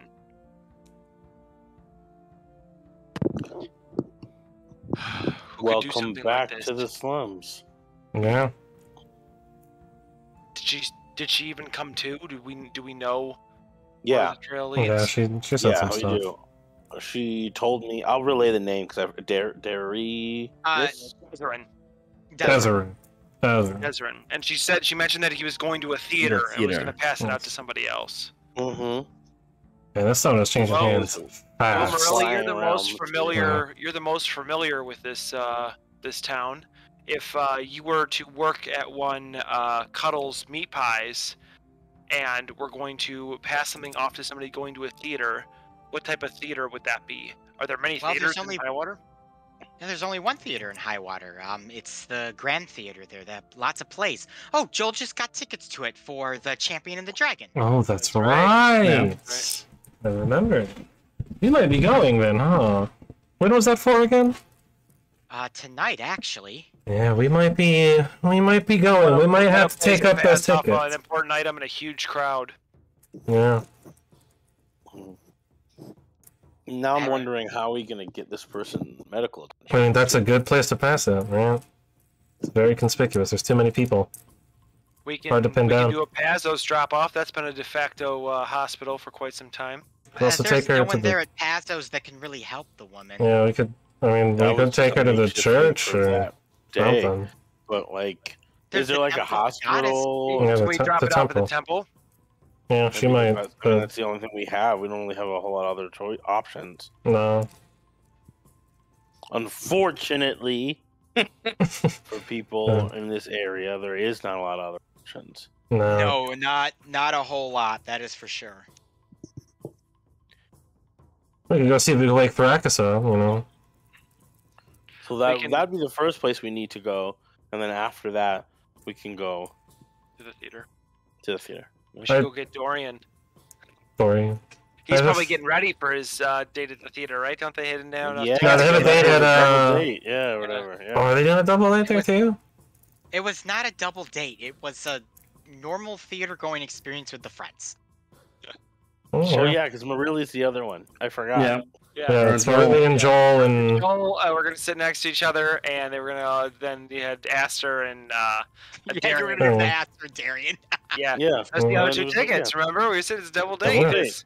Because Double date. I remember this. Aster says it's completely platonic. So just like you're in Joel's relationship, right? Marilla? Yes. We are completely platonic. Thank you very much. Mhm. Yeah, just like Darian and Aster. Same tone about it too. Oh, I thought they were very I thought they were like a legit item. We thought you Oh, were a good. legit item. We're not Yeah. a legit item. I mean, There you go. friends that- don't does that go not- knife shopping together. That's true. I would never go knife shopping with any of these guys. There, Marilla. Employees and true. employee go knife shopping together. Well, I mean, why would you need the knives though? You're not the one and boss cooking. doesn't go knife shopping No. together. Yeah, That's conflict of interest. But we, Yeah. we have an injured woman we need to take care of. that's true. We're walking. We're Yeah, we walking can- there. we can- The you temple's don't- this way. Yeah. Silent Going the wrong way. her arm Intentionally anywhere. taking the long way to extend the That's not how it conversation. works. So as you guys are making your way out of like Uh. this alleyway, I need what is everyone's passive perception? Oh shoot. Ooh, I actually should have a good one. 14. 14. Let me 14. double check. All right, give me one. 13. That's right. I don't have a high wisdom.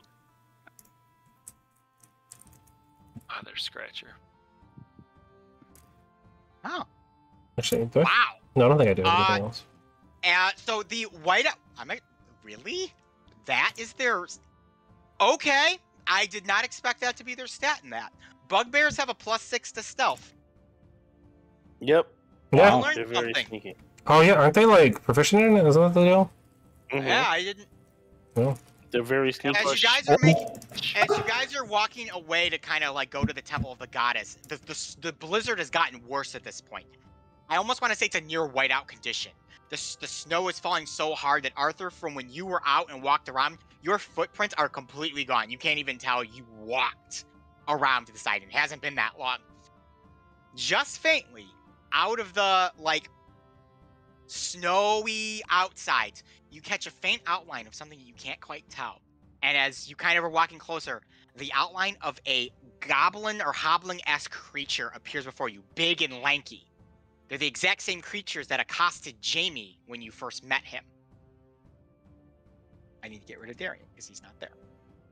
And kind of the one steps forward, and they're actually wearing fairly nice clothes. These aren't like the barbaric or like rogue-looking bugbears that you've seen before. These actually got very nice clothes on. It steps up and goes, "What were you doing in that meat pie place?"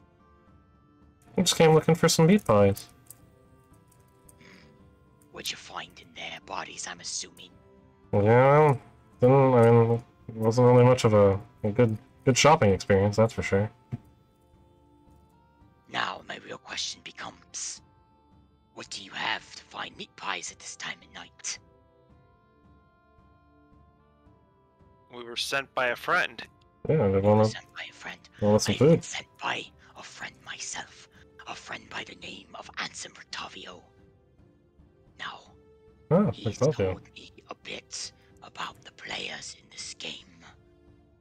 And I would highly recommend you find yourself another hole to crawl into. And leave this be before I sick a club into your head. The stone will be his. Is that clear? Your threats are appreciated, but we kind of have a situation here, and I'm going to point to the terribly wounded woman. I believe Sentinel's carrying her, right? Yes. This is a little bit more pressing than your pomp and circumstance here. I'm sorry, I didn't catch your name. Golric. Gorik. I'm Arthur, and we have somewhere to be. See that you get there safely. Do not interfere further, or I will sink this mace into your head. Promises, promises. I've been paid quite handsomely to do so. Haven't we all? Well, If I had a mace injury in my head for everyone who promised one, I wouldn't have a head anymore. Good day to you. Then perhaps you should find a way to mind your business and leave this to the professionals. Well, mind your... Sir, we have someplace to be. You Yeah. stopped us. All right, mind your business. Let's go. Sentinel, let's move. If you're gonna hit us, hit us. Otherwise, shut the fuck up. And we move. Before you go then, I will let you free. But what did you find out from the meat pie place? My master would be most appreciative of the information. well, we found out that they're not serving meat pies anymore because there's no one to serve them. Yeah. We found out that one of their heads goes this way, and one of their heads goes this way. We found a person that needs medical attention. I mean, does she look like she had something to say? She's kind of passed I'd be out. surprised if she has a tongue. Yeah. Give me a persuasion roll, or deception roll, please. Who? Me or Darby? Yeah, me Both or- said something. So. Whoever has the higher deception roll. It's probably me because I've got a 20 in charisma. And I'm also Plus 4, proficient. so Yeah, plus 7. There you go. Alright. Oh, natural 20 for a 27. Let's go. Then we case the joint, we find out where the stone is gone. And if we catch any whiff of you within a foot of it, I'll kill the lot of you. Mark my words. Marked. Let's go. Well, we got And places to they be. begin making the bugbear group begins making their way down the alley, to investigate Cuddle's meat pies. And you guys head off to the Temple of the Goddess. Swiftly head off to the Temple of the Goddess. Isn't that the guy that you tried to get an autograph from, Sentinel? Ansem? Yeah. They work for Yes. Ansem? Handsome. Yeah. Sending a whole bunch of hotwings to do his dirty work, man. It seems like everyone has almost as much information as we do on this thing. I know. This You'd whole think for such a town secretive is filled stone, with everyone seems to people. know about it. Step out of the shadows and make threads. I know. I guess that's what happens when I was there's saying, a couple crowns you're on the either- table. Yeah, you're either threatening somebody or being threatened, I guess. That's This whole town. Every other person. That's true. my Yeah. whole life. Pizza. That's my Yeah. whole life, Jamie. And pizza. This I town probably is should have. strange. I should have Pizza warned you and when I threats and saved nothing you. else. We saved you all those months ago or weeks ago. That's basically my Months. whole life. Yeah. Well, now I feel whatever you got. I mean, am I gonna start growing antlers next? Like, how weird is hanging around you people going to be? You know, I was don't born know. with these, and I point to my horn. Darian, I can't explain. All right, so you guys run off to the Temple of the Goddess. which is still open at this time of night. Is quite late. It's probably close to midnight at this point. And as you walk in, lo and behold, the Dracokin Valletta, who kind of looks over and is like, "Oh, this is the third time I've seen you guys in the last, like, 2 days. Oh, it's a pleasure." We're a busy group. Yeah. Sadly, this is not It's not for us, though. pleasantries. No. Mhm. What seems to be This the lady problem? is injured. We're gonna need some healing stat. So the Dracokin walks over and just sees the poor woman on Sentinel's back. And if I could describe the emotion of a person, it is just, what? Like, they've never seen anything like this before. And as her eyes widen and her mouth drops a little bit, she's just like, "Oh, yes, healing, of course. There's an infirmary upstairs if you join me." Yep. That's So all move in right, that yeah. direction. And so you guys head up. There's an infirmary. With Valletta's help, you're able to transfer Anne onto a bed. Where very quickly, due to her wounds, the white bed sheets, very quickly turn red with blood. And the Dracokin is just kind of looking down and goes, "I will have to call very experienced healers for this. This is, I believe, possibly outside of my..." Hey. Start with something and then go get your people.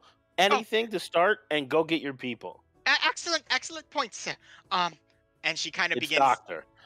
chanting some stuff and casting some mild healing spells. As Marilla's sort of watching this, she kind of looks over to you, Sentinel, since you're the closest, and she goes, "I actually think she's using the stuff I can use right now. I thought they'd do better than this." And then as Valletta's finishing up, she's like, "Okay, that didn't seem to do a whole lot, but I believe I have stopped the bleeding." Hey. Less talking, more walking. Okay. Next- She takes off down the hall to go and fetch one of the grand healers to take a look at this. Good. Couple minutes later, a very ornately dressed human male comes out with his fine white robes and his vestments, who looks all prim and proper, and he's got his hands like in like these cloth, and he kind of walks out like this, and he looks down upon the sick dying woman, and he just is like, "Oh, well, this is a nasty little bit here. I assume that the woman requires healing then." Yes. No, I'm pretty sure she just Your needs some assumption is drinks. correct. Perfect. I can supply the perfect amount of healing. What will your donation be? Oh, not this again. Just Alright. heal the woman. Oh, of course, I will gladly heal the woman. I am just curious of what the donation to the goddess will be. Before I I'm sure perform the goddess it'll the be. service. I'm sure it'll be great. It'll be numerous and plentiful. Heal the woman. I will need a number, please. Blood. And I'm going to begin reaching for one of my pistols. Heal the woman. Oh, okay. I will heal the woman. Goddess, this town is becoming vagass with ruffians. And he casts a much more powerful healing spell on her. You can actually see her bones slowly begin to set themselves. The cuts, the bruises begin to heal. And as he pulls his hands back, he looks back and goes, "This is all I can do for tonight. She'll need several more treatments of this sort of healing if she wishes to save her limbs, but her life is no longer in any danger." I'm going to holster my pistol. I will pull out 10 gold pieces. I will look to him and say, "It is not a donation if you ask for it." I'm going to put 8 gold pieces near the woman and say, "These are hers." And I'm going to toss him 2 and say, "This is for your goddess." Normally, we charge 50 for a service like this. Well. Well, you got any. I see. They finally admit charge, not donate. Wow. And he commands Valletta to watch the woman and perform some other, like, healing salves and stuff that, Jamie, you'd be fully aware of at this point, aren't going to do anything for her, but it's something. And the grand healer just looks back to the group and with kind of a heads back to his room without a single care for this poor woman that has been brought to him. Can't trust anyone, yeah. huh? I'm gonna take like a one of my socks off. I'm gonna put all the 8 gold coins in it. I'm gonna make it into a ball, and I'm gonna shimmy it underneath her. Okay. Because I was like, a priest isn't gonna touch an unconscious girl to take her money. All right. So Let someone walk in. So Valletta is so preoccupied, Jamie, you're able to do this without ease, no sleight of hand, and you tuck it under Anne, who just kind of lets out like a murmur or a groan as you do this. Yeah. Yeah, I'm gonna let her know. Like, we got you some help.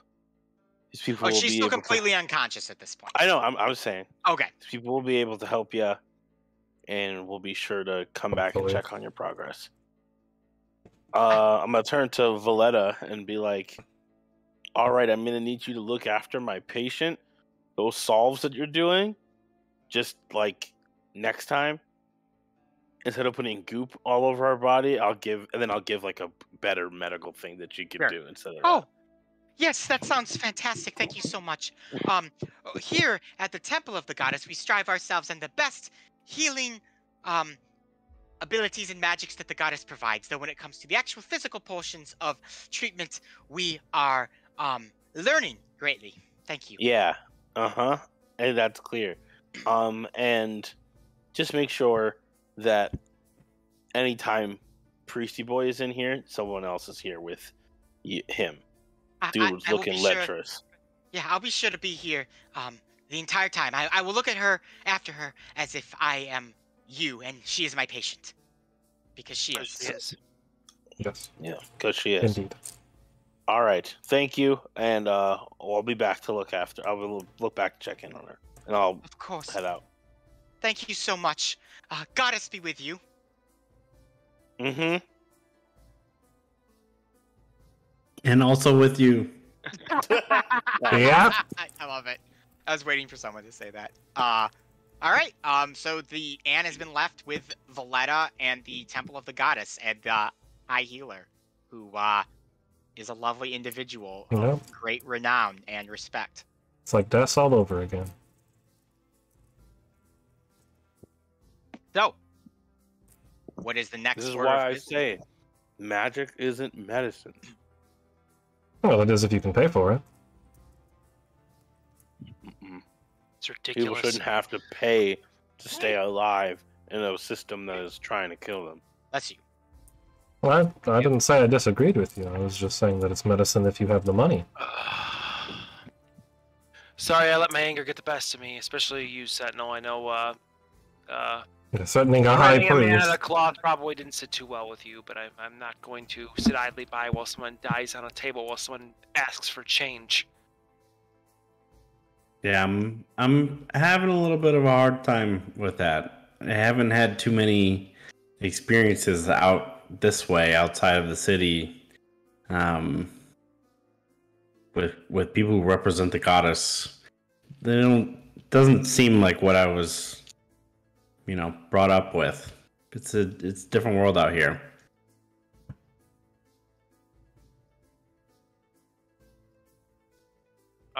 So I think we'd head over to the theater now, unless the show isn't going to be on for a little while, or I guess it wouldn't really matter to us. I guess we just need to get over there. Yeah, I guess with it being as late as it is with being midnight, the show would technically be tomorrow night. Yeah. Okay. So we probably got time before the show starts, if we assume they decide to move it during the show. Which would... that would my bet be. That would be my bet, too. Meeting at the theater when nobody's there would be kind of odd. You'd want to kind of pass it off in crowd, but that make it harder to try. Wrong. I mean, it's already moved like 3 times in the last few hours, so... Yeah. They are moving it fast. We can go over there, see if there's anybody at the theater. It'd be easy to spot in an empty theater. Yeah. Let's go now. Well, I'm gonna check it out, and if no one's there, I can just lay low for a little bit. Wait till the show starts. Alright, so you guys make your way to the theater, which is on the 3rd layer in the more governmental noble district. And you see this grand multi-storied theater. It's a huge, ornate, beautiful building. You get there super fast. You get there super Half of the fast time.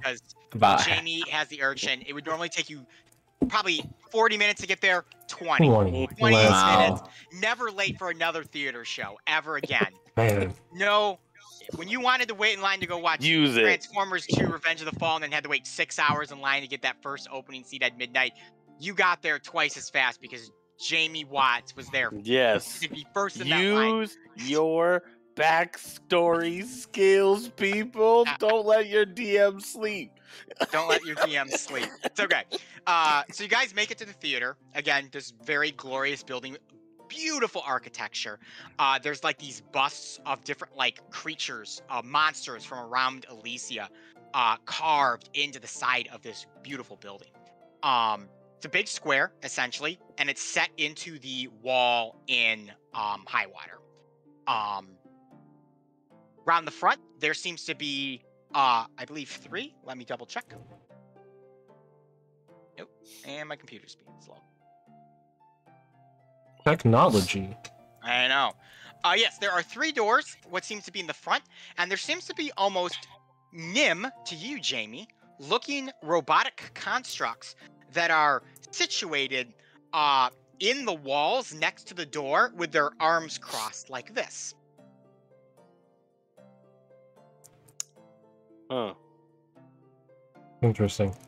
It's a weird design choice. Okay. So are they barring the entrance? The doors themselves are not blocked. These constructs are set into the walls next to the door. So if you think you have a door, and there's almost like an extended out circular outcropping in between each door, and one of these creatures is set into those. Almost like a movie theater box office. That's that's what I thought it would be, yeah. Well, this is the take a booth. Okay. Well, you'd have to check inside to see if anyone's there, right? Should we try the door? Yeah. Yeah. No, no. Right. Don't have So, to be open. No. would you like to go to the middle or the left or the right door? Try the They middle all door. look the same. Let's go No. down the middle. Yeah, why not? All right, so you guys head to the middle door, and as you get close to it, immediately the construct kind of springs to life. Its arms shoot out, its eyes light up, and it's jerking a bit, and it looks over to you and goes, "Well, hello there, buddy. Welcome to the Theater of High Water. There are Hi. currently no show times available until tomorrow at 7 p.m. That's alright. We were just gonna take a look inside real quick. Is the door open? Theater is closed right now, buddy." I'm glad. Glad that this was. This is where it happens. Someone's technology has made it this way. Huh. We wanted to Interesting. go in right now anyways. That is not permitted, buddy. Would Not until you- showtime tomorrow. Entrance at 5:30 p.m. Buddy. Would you stop us if we tried anyways? The door is currently locked. What if I You were to may- unlock it? Buy a ticket from me if you produce your business license to me, buddy. You have a business license to go to the theater? I mean, we have one, The but we don't have it current on us. show is for waitlist only. Business owners of Highwater, selected buddy, may obtain tickets to the show. Please produce your business license, please. I'm Ah, going to turn and look at Marilli and just see. stare daggers at Marilli. I see. We do have some tickets. Then, if you would like to bring those tickets back tomorrow at 5:30 p.m., you may give them to me, and I will then let you into the theater, buddy. Thank you very much. All right. I'm going to walk away so How the thing big is the powers back theater? down. How big? Yeah. Huge. The top of the building almost goes up to where the next layer is. So it's got to be like ways inside. I mean, I could try to get in, but I don't even lay out inside. Right, and then we'd have to assume that Desrin also did that. Mm-hmm. Well, Deserin's probably. Well, I guess if he's there now, he probably would have done that. But Or he got in, he has a ticket Mm. somehow. Yeah, if he has a business license. we could always investigate Deserin a little bit. But they're Find not out who even he open is. right now. Like, even if he had a ticket, you wouldn't have been That's able true. to They get in. wouldn't let him in. They wouldn't let So him he in. would have snuck in, and the person he's meeting would have had to snuck in. So Yeah. I'll take a likelihood look of them and being see if there's any like signs of a sneak in or a break in. That wasn't a Um, song. I forgot I copied an image over to show Brendan. Well, I'm hey, gonna this do an image. I'm figure hunting and I'm pre-ordering Yeah. that, and I was showing Brendan. Oh, yeah, I didn't someone even else look at can that. see Oh, yeah, look at that. I'm gonna do an investigation check around Okay. to see if there's Give me an another investigation check then, Jamie. sign of a break. I'd also like to ask Marilia if she's ever heard of That Deseret. is a 20. 20. So Jamie, you kind of begin to like parse the theater around you. Along the side, along the right side of the theater, you actually do see 2 more doors, which are just standard doors. But they don't look like they've been broken into. There's been no, like you examine them, there's no lock picking or anything like that. And they're locked too. They are locked. Probably like staff don't. Okay. Not that I'm there to know. Thinking out loud. So I'm gonna say, yeah, if they're inside, they either had a key already, or if they have some sort of magic way in that I don't know of. But no one broke into this place, and those didn't let them in through that door. So You know anything about Deseret, Marilia? I've You ever never hear heard of of him before. Never heard of him before. Well, he seems to be high profile enough to be coming here, so. Well, I mean, right now they're only giving tickets away for the Champion of the Dragon to business owners. I mean, that's how Joel got his tickets. So Yeah. someone could have bought him a ticket and given it to him. That's Or true. if he's That's working true. for Sliva or anyone else, they could have probably even gotten a ticket. I have a feeling he's not working for Sliva. Because the only thing I'm worried about is clearly the people who killed and tortured the owners of Cuddles know what we know. Yes. They know they obviously got the information they needed. Clearly. Oh, So they're coming after this guy too. So Mhm. we wait a night and show up at the show, and this guy's already dead and bled out somewhere. We wasted a whole night. But what else can we do? We're only working with the information we have. I don't even think that. Yeah, we can't even do anything tonight no, not really. unless we're trying to break into this place and set it up ahead of time. But honestly, we don't It's even know probably how just a many shovel. more of those things they have on the inside of that place. Yeah. I don't know if it's gonna be worth it. Mhm. Worth the hassle. We can come early. Yeah. We can try to sneak in with the staff. If we really truly want to be here before the masses get here, that would be what we would need to do. I'm sure if you wanted to, I could convince Joel to give you the extra tickets. I mean, he really wants to see the show, but he's got 3 others, and he might be able to get you another one. Or 2. Who's gonna be the one to break it to Darian that he doesn't get to have his double date? Well, they have their dinner, don't they? They Yeah, do. They have the dinner. Well, dinner and a show is what makes it a date. That is the truth. They do have their dinner, but I would not be the one. Want to be the one to break it to Aster that she's not getting her theater production. Was Aster even aware that they were gonna buy tickets for her? I thought she was. Maybe not. I don't remember, think so. actually. It was Dude, I think He's we, on the I think we dinner. jokingly said that. Conversation. I Yeah. don't think Aster Yeah. even knows. I don't Okay. think she. Yeah, we've never mentioned it to us Weird. that this was the plan. So I guess, in that case, we don't necessarily need to tell her that this isn't happening, because she doesn't know it's not happening. We just need to break Darian's heart. Yes. Yeah. Okay. He'll be very sad. Oh, he'll be devastated. So, And for yeah, Aster to find out that he went to the theater without her, Ooh, yeah, that's gonna be some heat coming his way. scandalous. Mm-mm-mm. But yeah, I guess if you have extra tickets, that's great. Yeah. No one else wanted to go besides Joel, so I'm sure I could ask him to give them to us. And because they're selling to business owners, he can buy more. I don't know if he'll want to pay for them, but they weren't very expensive. They were about 5 gold apiece. Well, That's I mean, surprising, they're actually. expensive for the normal person, but I mean, I Oh, guess that's if it's rich and expensive. high water. That's true. That's true. How do we want to? So seems like our plan here is we're waiting for the show. We're gonna get tickets, and we're gonna show up with tickets. What's our plan then? Do we just sit in the crowd and wait, or?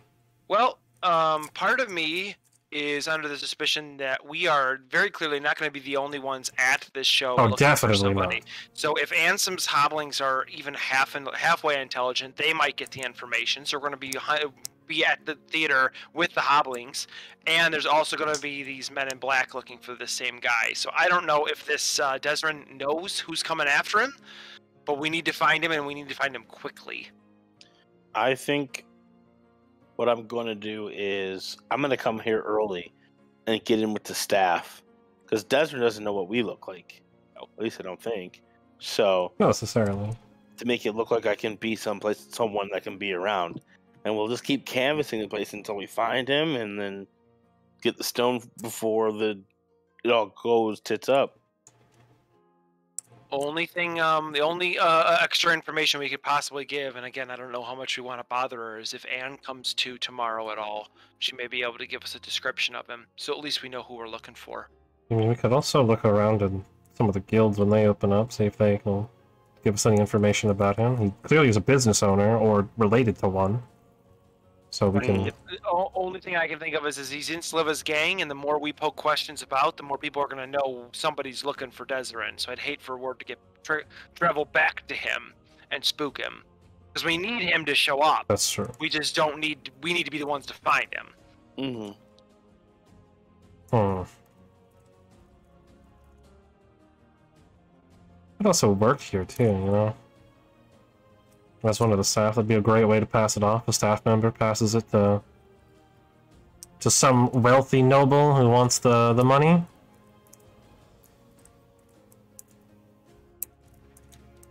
Well, it's gonna go to somebody else in Sliva's gang, because this is all still part. Because Sliva ordered Thrakis to send it to the Cuddles, and the Cuddles pass it off to Desrin. So Desrin works for Sliva. This is all. It's still in Sliva's pocket. It's just working its way to him, or where he wants it to go. I guess. That wasn't my initial thought, because why would Cuddles have that assault on them if Sliva was going to want it? The other guy wants it. Yeah, oh, that's true. Hooded people want it. My thing is if I was Sliva, the last thing I'd want is for the stone to be in my specific possession, because then I'm open for attack. At least your underlings can be. If you keep moving it and find out, because they're trying to probably find out where it opens, he can keep his people moving and keep it on the move like hot potato. It's harder to find if it keeps moving. It's a bigger risk that it gets taken, though. Right. Yeah. Well, people also don't know where Sliva is, though, necessarily, so... It might be safer in his hands. Well, it's on the move right now, Yeah, so... It's where it is, it's where it is. We'll find it, I'm sure. Alright. I'd take a gamble on that. I'd take a gamble we'll find it tonight at the theater. It's too big of a night not to have that happen. Alright, so the plan I'm gathering is that Jamie, you are going to arrive early and enter with the staff. Attempt to, yeah. Attempt to. While everyone else is going to join Marilli and talk to Joel about getting tickets to get into the show when they can get it at 5:30. Yes. Correct. Alright. Yeah, we're just gonna wait it out. Jamie, you'll have to figure out some stuff about the staff then, like when they get there, what they wear, things like that. Mm-hmm. And then the rest of you can go talk to Joel. Would you like Actually- to talk to him tonight, or would you like to try and talk to him in the morning? So I'd probably Joel- wait till the morning. It's Yeah, like same. midnight, you said, right? Yeah, it's pretty. It's probably even closer to 1 at this point, since you guys have to walk here. Joel might actually know a little bit if he's bought the tickets. He might be able to give you a little bit of information about the staff.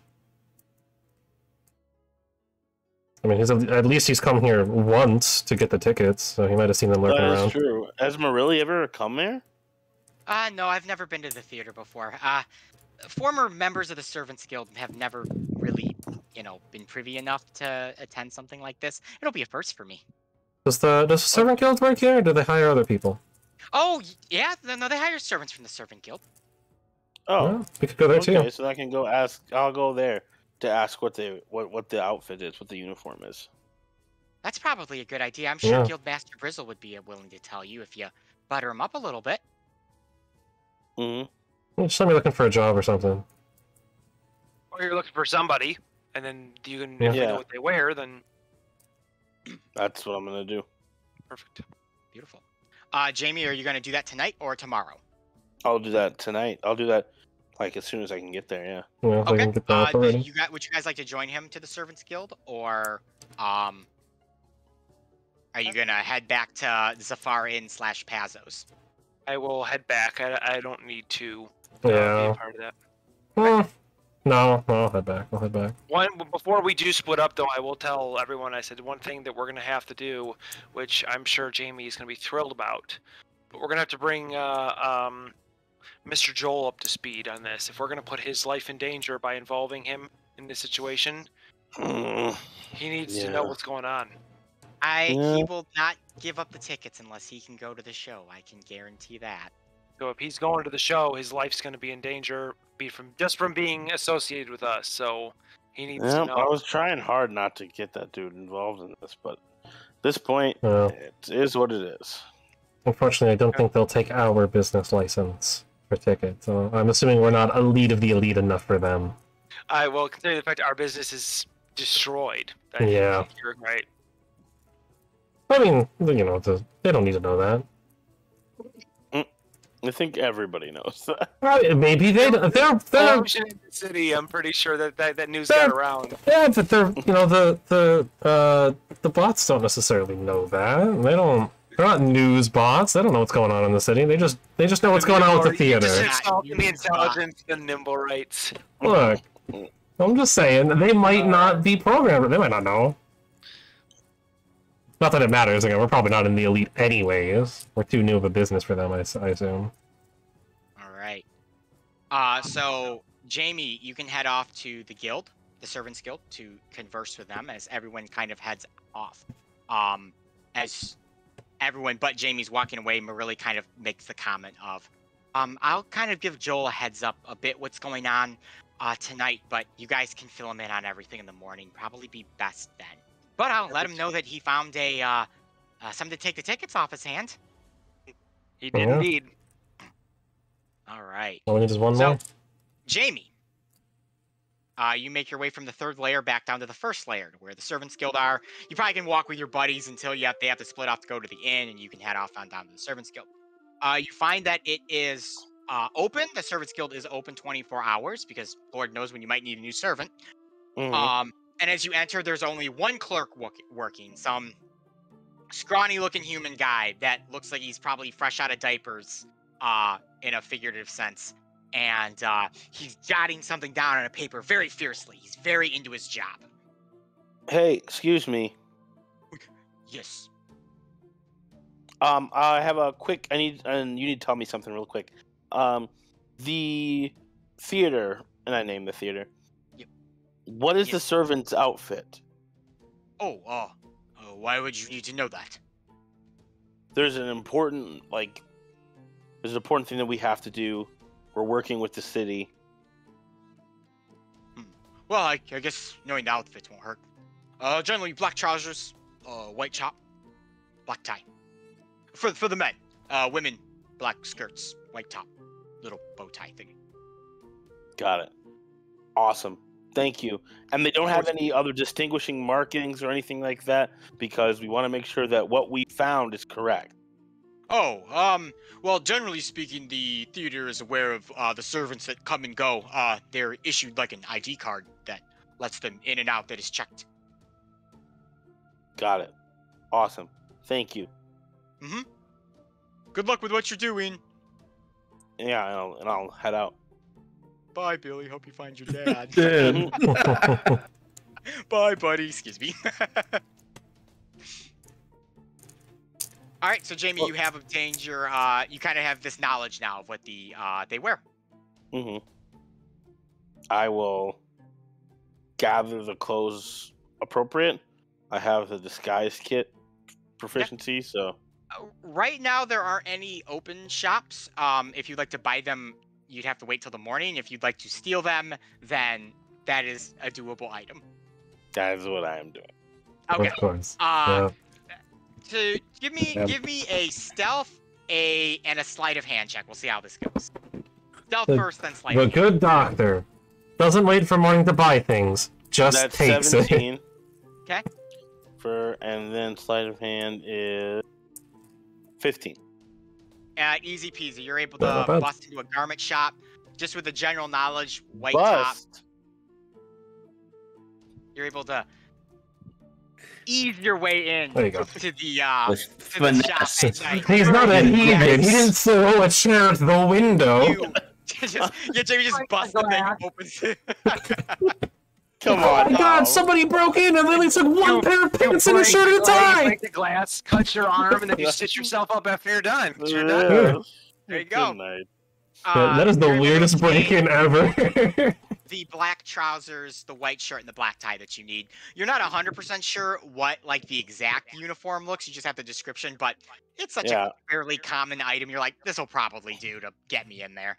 And I also will I'll leave like 2 silver on the counter. Oh. The burglar nice. that steals and pays. So you just leave 2 Man. silver on the counter, and That has got to be you have what the you have what you weirdest need. experience to come into when you get up in the morning. Someone broke it. Oh, they paid. Never mind. They broke in, they took And one they pair had of to have their pants! clothes. They couldn't wait for you to They open. could Wait. not wait. They're like the customer that stands in front of the store at like Yeah. 5 a.m. This Yeah, night, you like open at waiting. 9, just waiting there, knocking. Are you open? I hear them I again! see you in there. No. You're open. Let me in. Oh, I have to buy no. meat. I need my Those chuck people. roast No. now. No, we're not, we're closed. worst. Do you see the sign? The sign says 9. Is it 9? No, get out. No. Go no. away. Knock knock. I heard you close at 7. It's 8:45. Can I come in and buy my strawberries? No. No, I was still waiting for Jamie to sneak into the shop and be getting his clothes, and then hear some like murmuring in the back room, and find out that there was a guy tied up, and then Yeah. the guy over Stan? 10 stone, Stan, the guy over 10 stone, the stores. Not again. Oh, That guy. I love that Oh, gag so Stan. much. oh Good old man. Stan. Stan the man. So Jamie, with the clothes, what else would you like to do? Because I don't know about the ID card. I am basically I'm gonna set up shop somewhere where I can, like, in between the Servants Guild and the theater, so that I can see whenever it's time. Like, I'll try to wake up early and try to like watch the streets for when the servants leave, so I can try to bump into them and maybe try to do some sort of pickpocketing situation.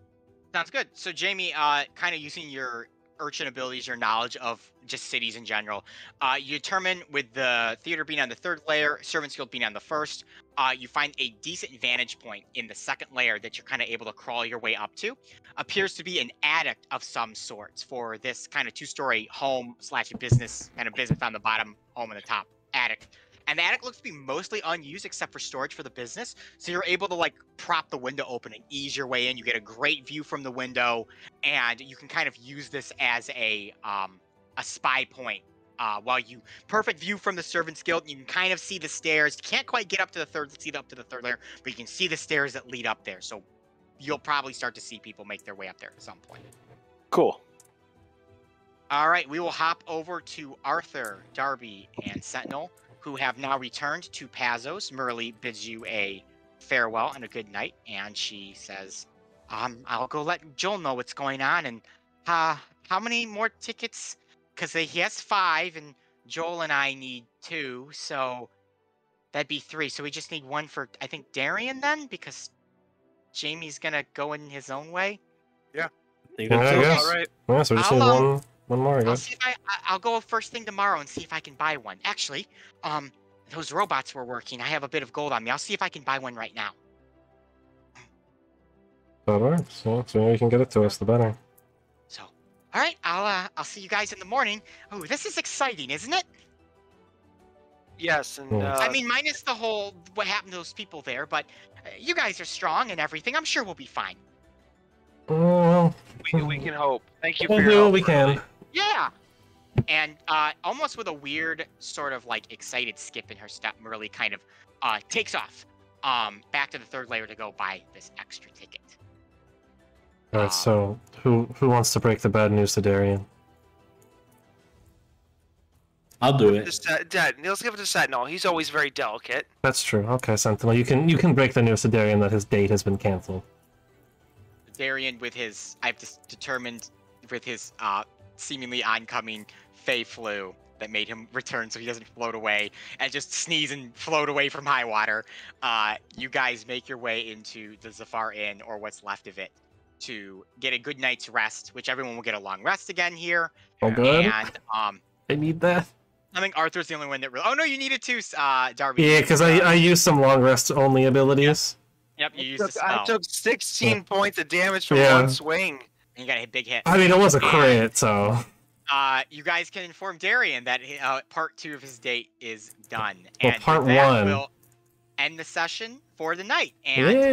we'll pick up tomorrow, or not tomorrow, next week, Monday. I wish it was tomorrow. Tomorrow! No. Tomorrow, special session on mine. Don't tune in tomorrow. No. You'll just Well- get static on Brennan's Well- channel. That's not true. You'll get me playing probably Final Fantasy 3 is what you'll get. You'll get There you yeah. There you go. Tune He's into starting Brennan's it. channel because he'll be Yeah. playing Final Fantasy 3 tomorrow. So Yeah, that's There what you I'm go. probably doing All tomorrow. the fantasy, all the 3, All the everything you fine. need. Final. Oh my god. It It Alright. never is a Final Fantasy though. It's really No. just a fantasy in a And it series. keeps going. originally the first, yeah, originally Final the Fantasy first- 1 was first supposed to game be was their supposed last to be the game. last. Yeah. Yep. It was going to be Square's final game. They were going out of business, and then it did so well, it saved their company. Yeah. Crazy. Fun I did fact. not know that. Yeah, Good fun to know. fact. Oh, that's actually really cool.